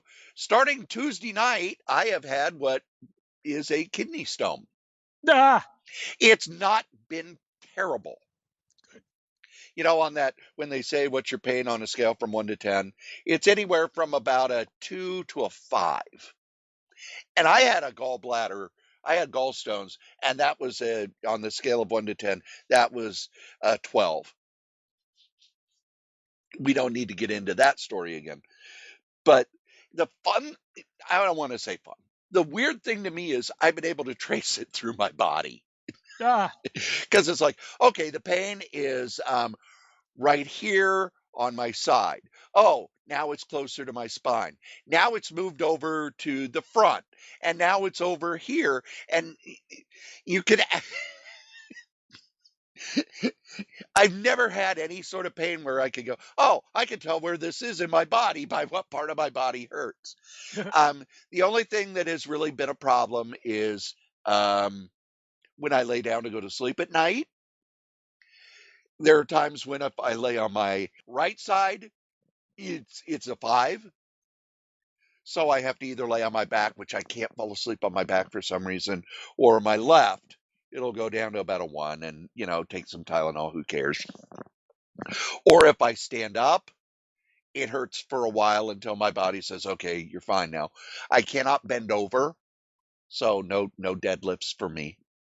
No Romanian deadlifts when I go to the gym. But it's not been debilitating, which is good, because if it was debilitating, I would have to go to the ER. And I've already been to the ER once this year, and I haven't met my deductible yet, and an ER visit's over $1,000. The last thing I am freaking on, Starfleet Academy, which has already filmed its second season, has been canceled. They are ending Starfleet Academy, so for the first time since they restarted Star Trek, we do not have a new Star Trek series in production. God, these guys, fucking money on the table. These guys are idiots. There are a number of problems with the new Star Trek, and it's not the episodes. It's the process. Oh, yeah. Maybe we should wait and do a podcast on this. I think we should. Because part of the podcast will also be, and I think I might have talked about this. If I didn't talk on air, I talked to my buddy, and I sat around and we talked about what we're freaking on right now.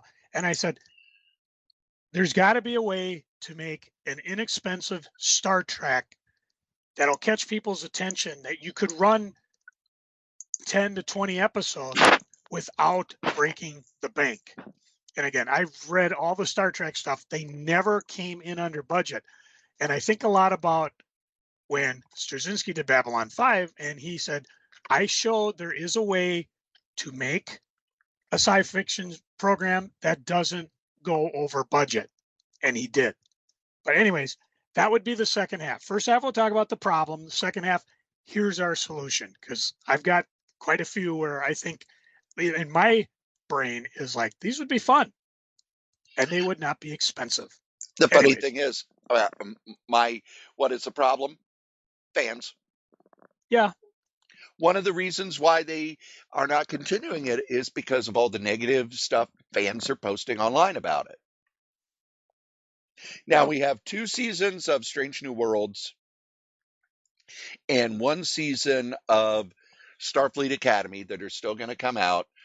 Everybody's talking about how Star Trek Year 1, it's already, they've already cast it and they're blah, blah, blah, blah, blah. No, they have not moved forward with it. They have picked some actors that are in Strange New Worlds that have played, Kirk and Spock and McCoy and such, but they have not greenlit Star Trek Year One.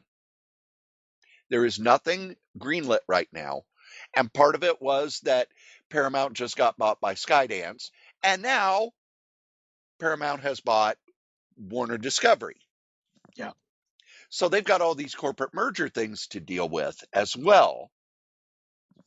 So, which is also why I canceled my Paramount subscription, because it's like, you know what? First of all, it's going to end up being part of Time Warner.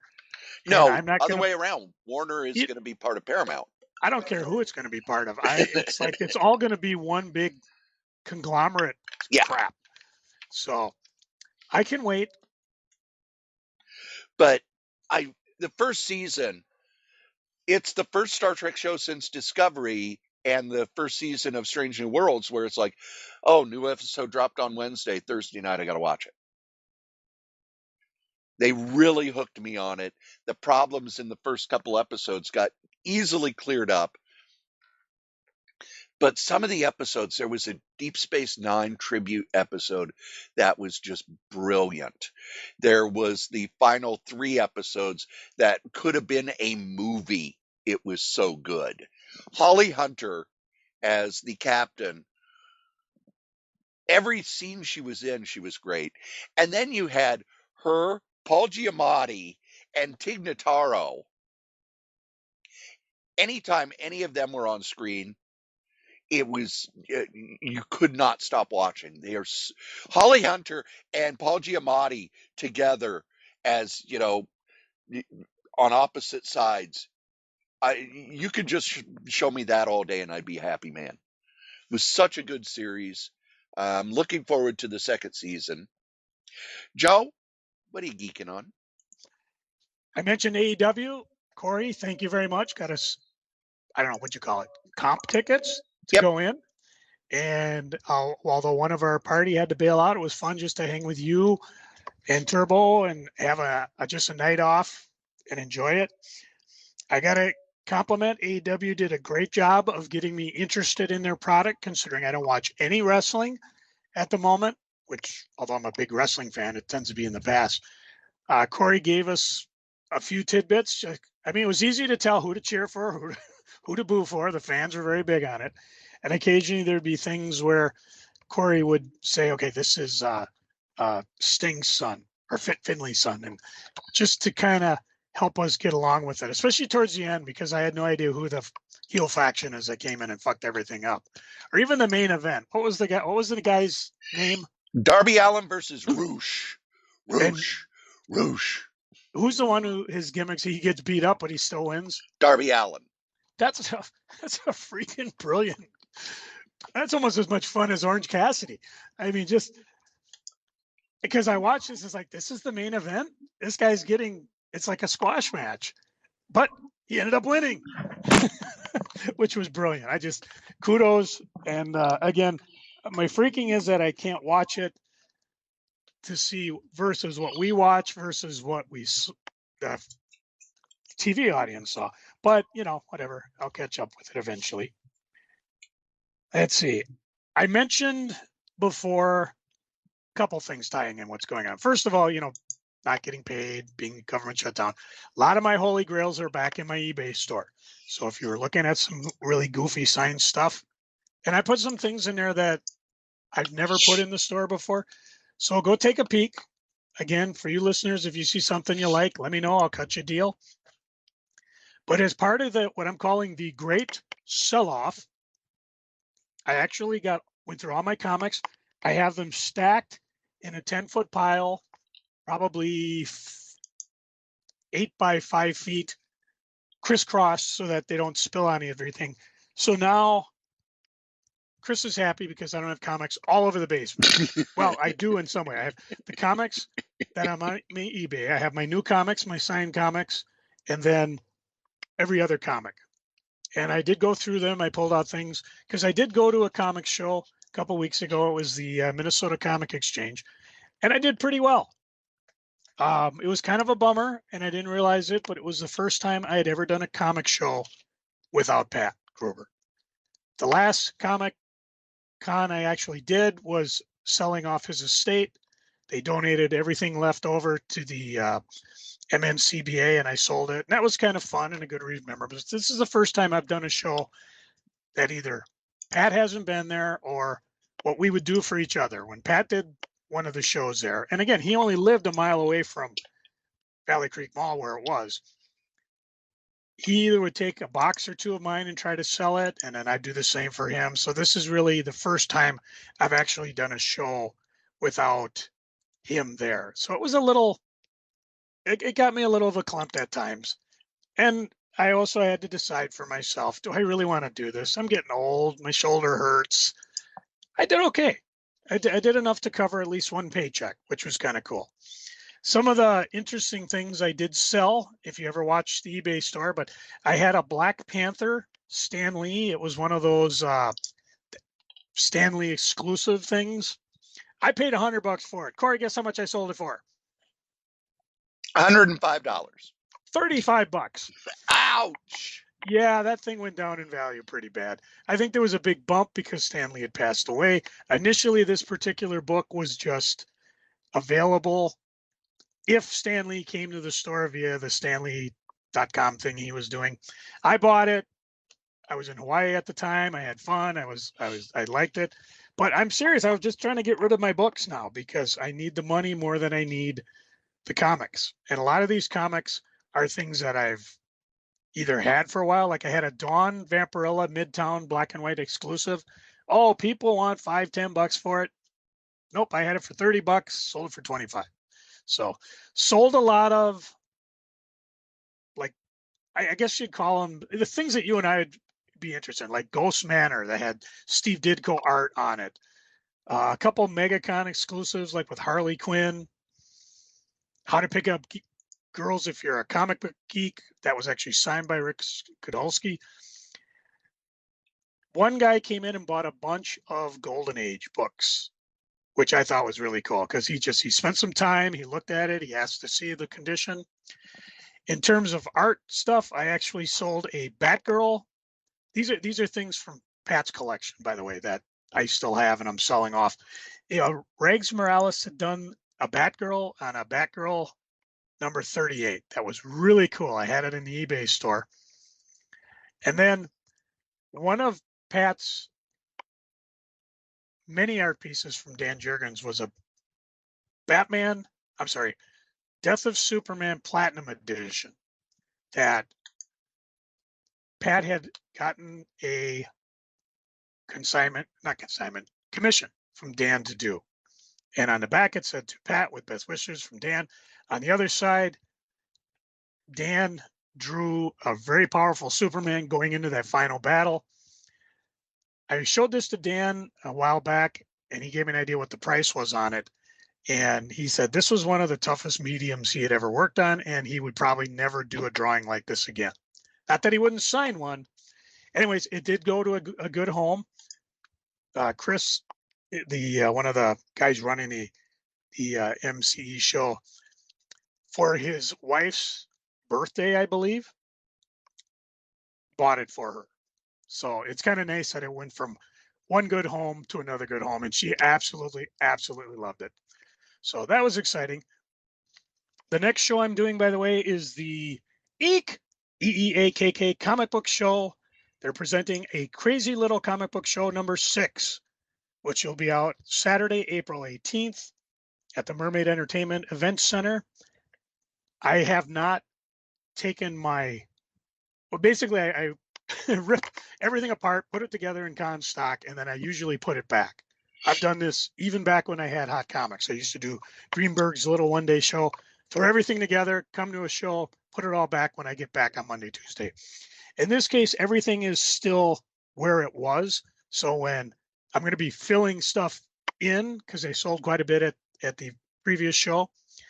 So again, if you're going to come to the show, say hi. Cool. I'm going to have things from the shop, my eBay store.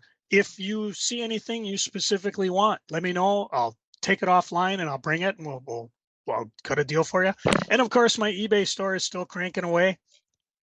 Crazy, Krayz. I just put a bunch of stuff on last night. Matter of fact, I've got some time today, and I'll tell you at the last geeking I got.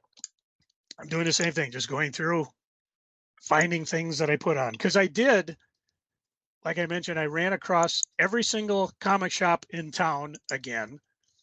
And it was for passing out flyers, not only for each show, but also for the MNCBA. And it's kind of like, oh, give me an excuse to visit things.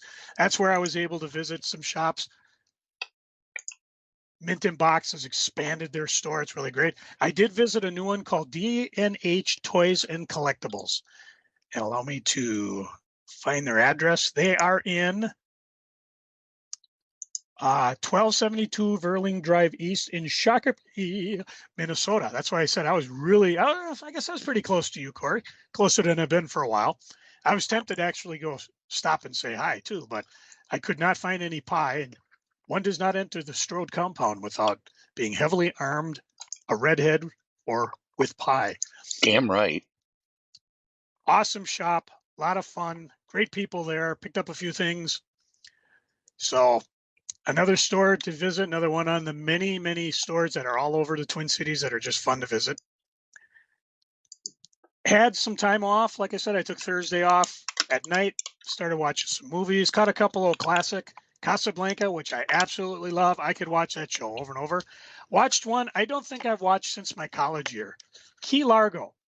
The last movie with Lauren Bacall and Humphrey Bogart in it. I remember the reason I watched it in college because I did a term paper on it, which is somewhere in my vast accumulation of crap. I'll dig it up and just reread it.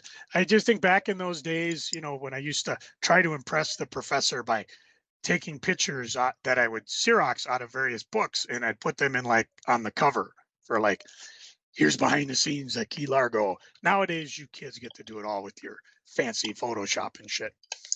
One movie I did watch, which I haven't seen, I watched the Fantastic Four First Steps movie. Absolutely loved it. Yeah, that was so fun. I have people complaining about it, but it was so much fun. It took me a while to get going when I started. Because A, I was very, very drunk. And B, I was like, am I watching the right show? Because it looks like it's CGI or AI or something. But that was the way they made it feel kind of a retro view. I thought everybody nailed it. I got the sense of family. I've got to go back and look at all the Easter eggs. Female Silver Surfer didn't bother me. I did have a question, though. We see her block a shot from Galactus, and that's the last we see of her, right? Yeah. So, okay, that's a freaking. Because I didn't like that. They should have had what we know of as, you know, Galactus, you know, betrayal, and bam, nail her, and she disappears. And as we know, stranded on Earth. But that was kind of a loose end that really didn't get covered. I have since gone and read the different Easter eggs, especially the behind the scenes stuff, how it ties into Thunderbolts. And again, I haven't seen Thunderbolts, but now I understand, you know, there's a ship coming in. I love it when it all ties together. I'm real excited, not only about Avengers Doomsday, but also you mentioned the new Spider-Man movie coming up. I saw the trailer for that, and that's actually got me excited for Marvel movies again. So, and I may have to go see Thunderbolts. It's all on my Disney account. The reason why I had so much time on my hands, my wife is in Guatemala right now. She went down there with Habitat for Humanity to help put concrete floors in various homes. Now, I know what we think of poverty in America is way different in these third world countries in Guatemala.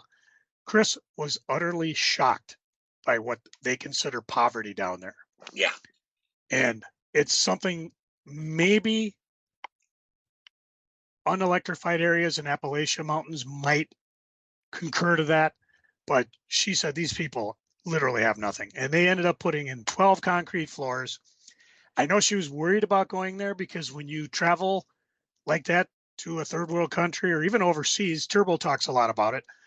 you got to have shots for this, shots for that. Be careful of this, because it's like they tell you everything that could possibly go wrong. So you're in utter blind panic. And of course, none of it happened. Some of it's prep work. Bring 90% DDT with you, and you're probably going to leave your clothes behind because they're going to reek afterwards. Some are after getting the various vaccination shots, how your body reacts. One thing that did help, a dear friend of ours, her name's Donna, and she does nails and hair, by the way. So if you're interested in that type of stuff in the Twin Cities, give me a call. I'll send you her way. In a moment of serendipity, Pat's girlfriend goes to her to get her hair done. So it was kind of like, oh, we all know each other. She, in her younger years, and even currently, she was a missionary. She went, the country she went to astounds me. And she goes to a country the way you and I go to our local comic store. Just, hey, let's go. We're there. She helped Chris relax. Yes, they talk a lot about rabies and the dangers of it, but don't pet the animals. Don't let them scratch you. You'll be fine. So Chris eventually, I guess I get it. I felt that way going to Barrow, Alaska. You're like, oh my God, what am I doing?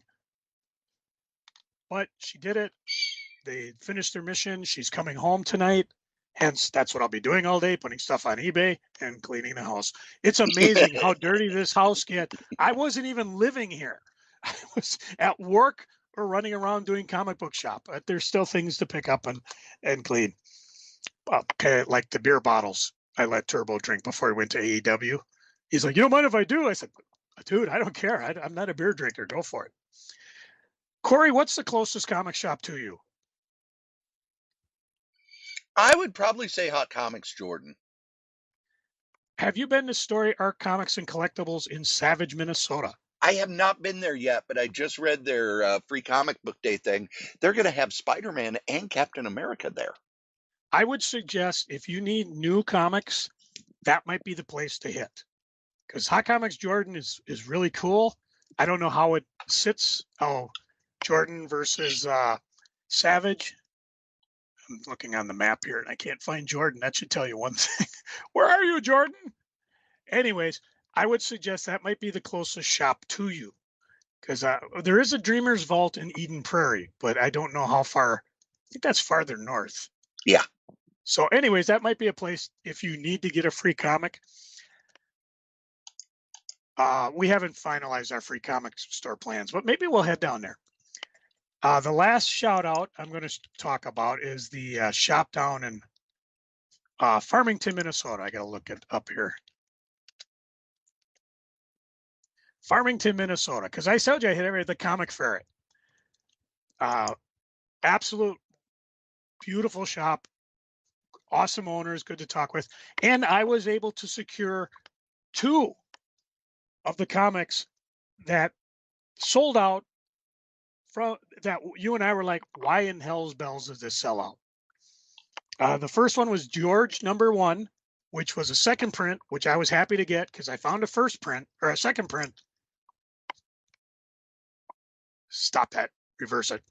I have a copy of #2. I got the Invincible cover with Alan on it. Never had a #1. Didn't even know there was a second print out already. But I was able to get one from them. And they also had Nectar #1. First prints, cover price. So I have both books. I will read them. Are we due for a review episode? Yeah. Well, let's maybe do one next week. We say that, then something will derail it. But anyways, I'll read both those books and I will give you my opinion on them to see if they're worth it.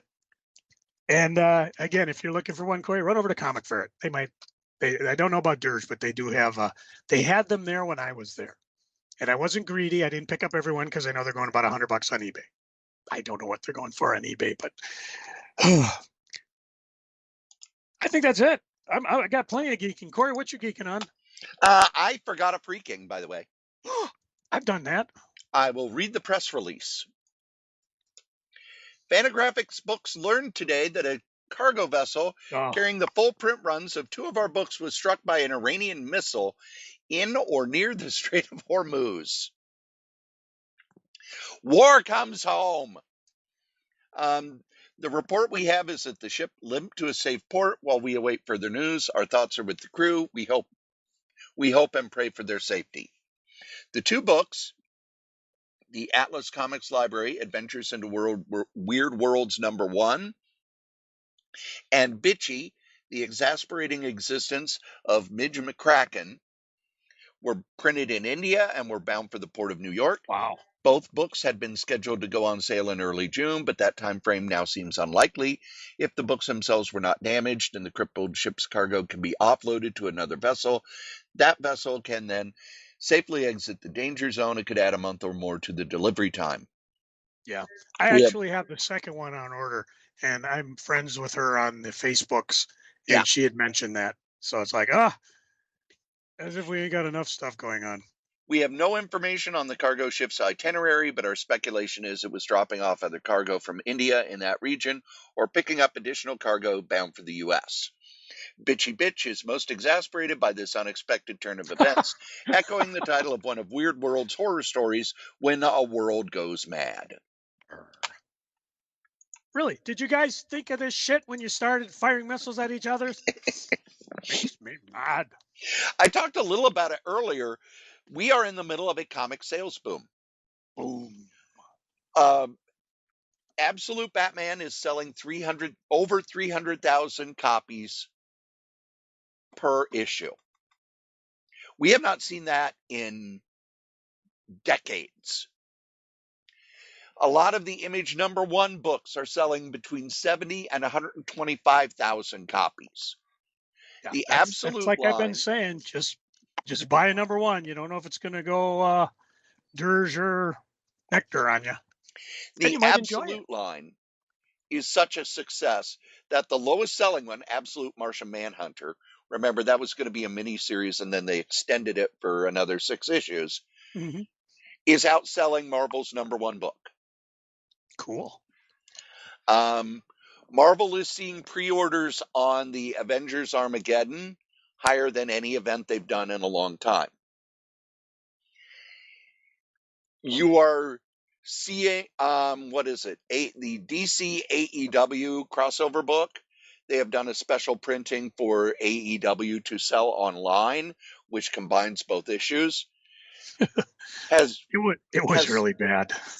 It was what it was supposed to be. Yeah, I guess it was. Yeah, But I enjoyed it. It it's was selling silly. well there. Cool. So comic sales are up after year, and this is last year I think they were down like maybe 2 to 4% is what they've said. Comic sales are up this year. DC getting back into the graphic novel business has boosted their sales to where it looks like DC, we don't have, we no longer have sales charts. And there are even comic creators who are saying we need sales charts. We're in the middle of a boom. This is publicity. But because everything is all spread out and the companies that are now distributing are in competition with each other, they don't want to give out numbers. So because they're privately held, they don't have to. Yeah, snot. But sales are up across the line with DC's returning to a robust collected edition graphic novel section. It is thought that DC is currently outselling Marvel when you combine everything. So I think it's great that we're in the middle of a comics boom, especially when, last year at this time, remember it was, comics are dying. And I would point out, no, sales are up. They went up huge in 2020 because of the pandemic, and they've kind of stayed. Well, now they've taken another big jump up. And we'll see if they stay up there or not. But Marvel is really actively trying to figure out how they can match DC's big bump.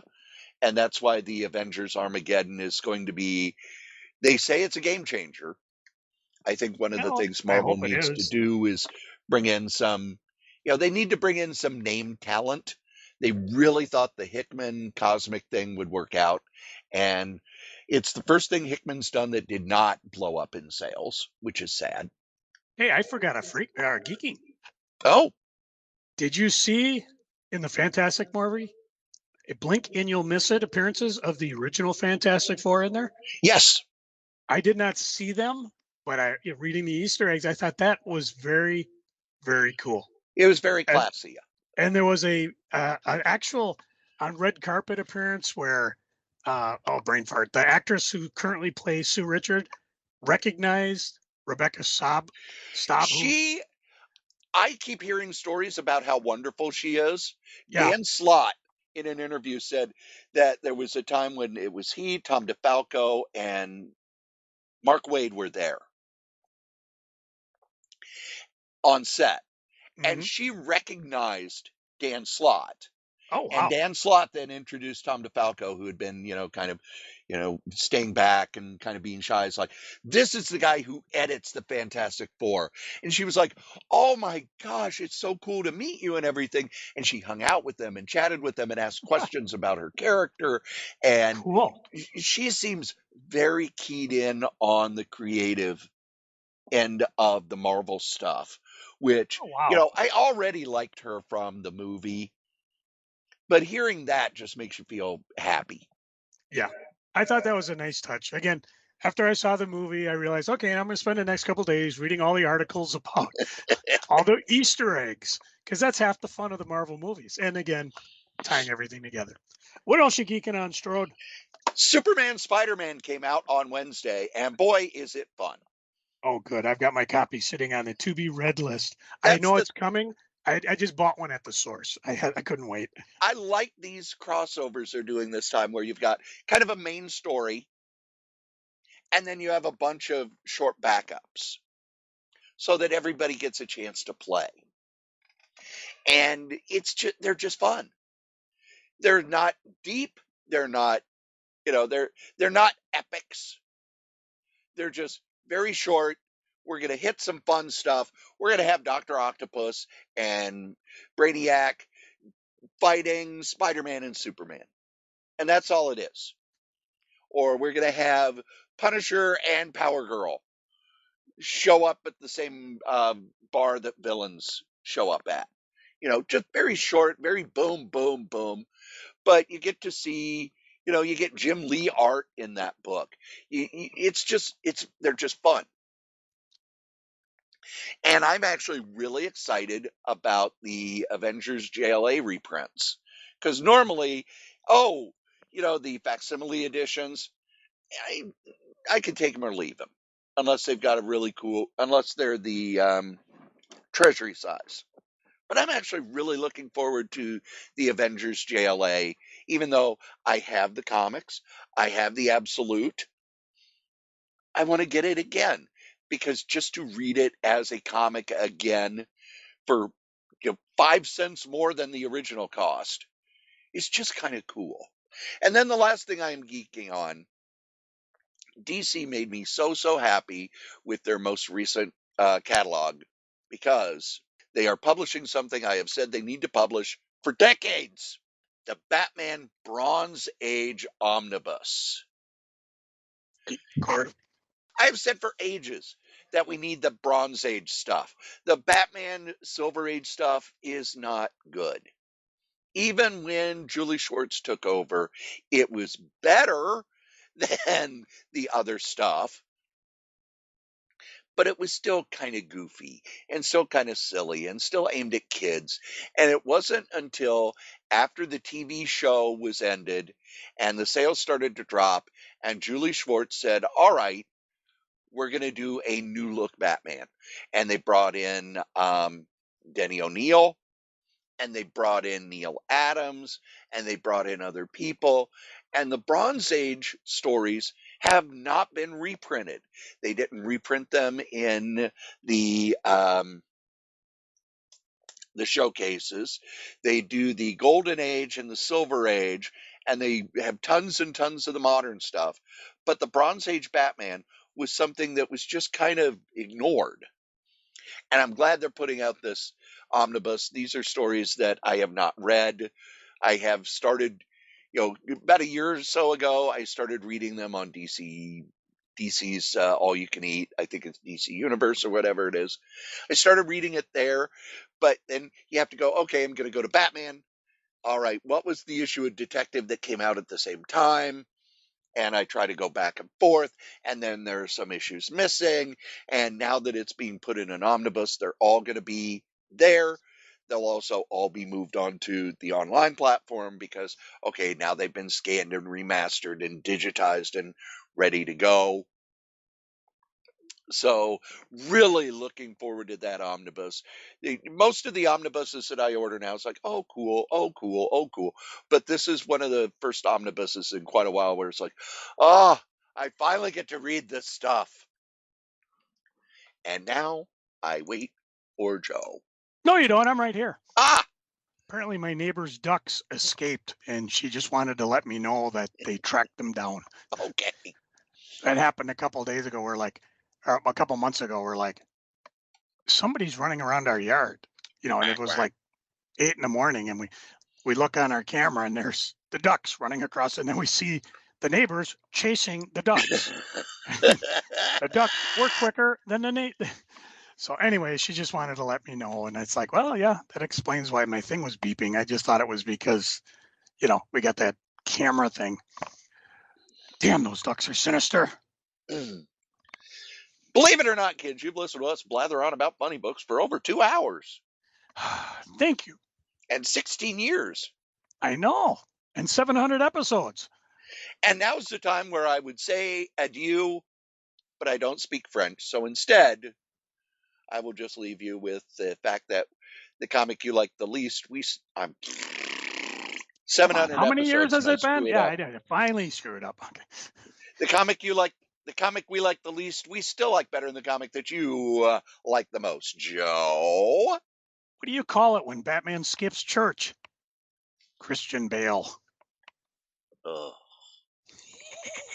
Yeah, them jokes ain't going away either.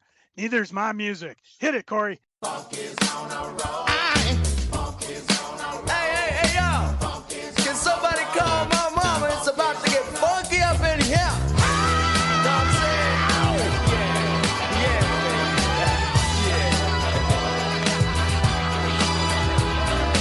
Somebody call my mama. Somebody call my mama.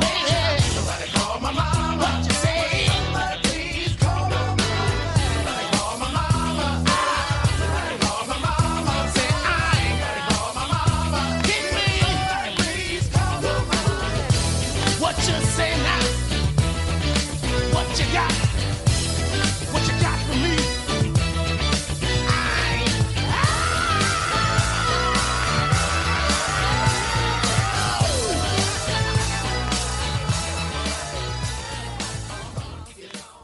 We done, bitches!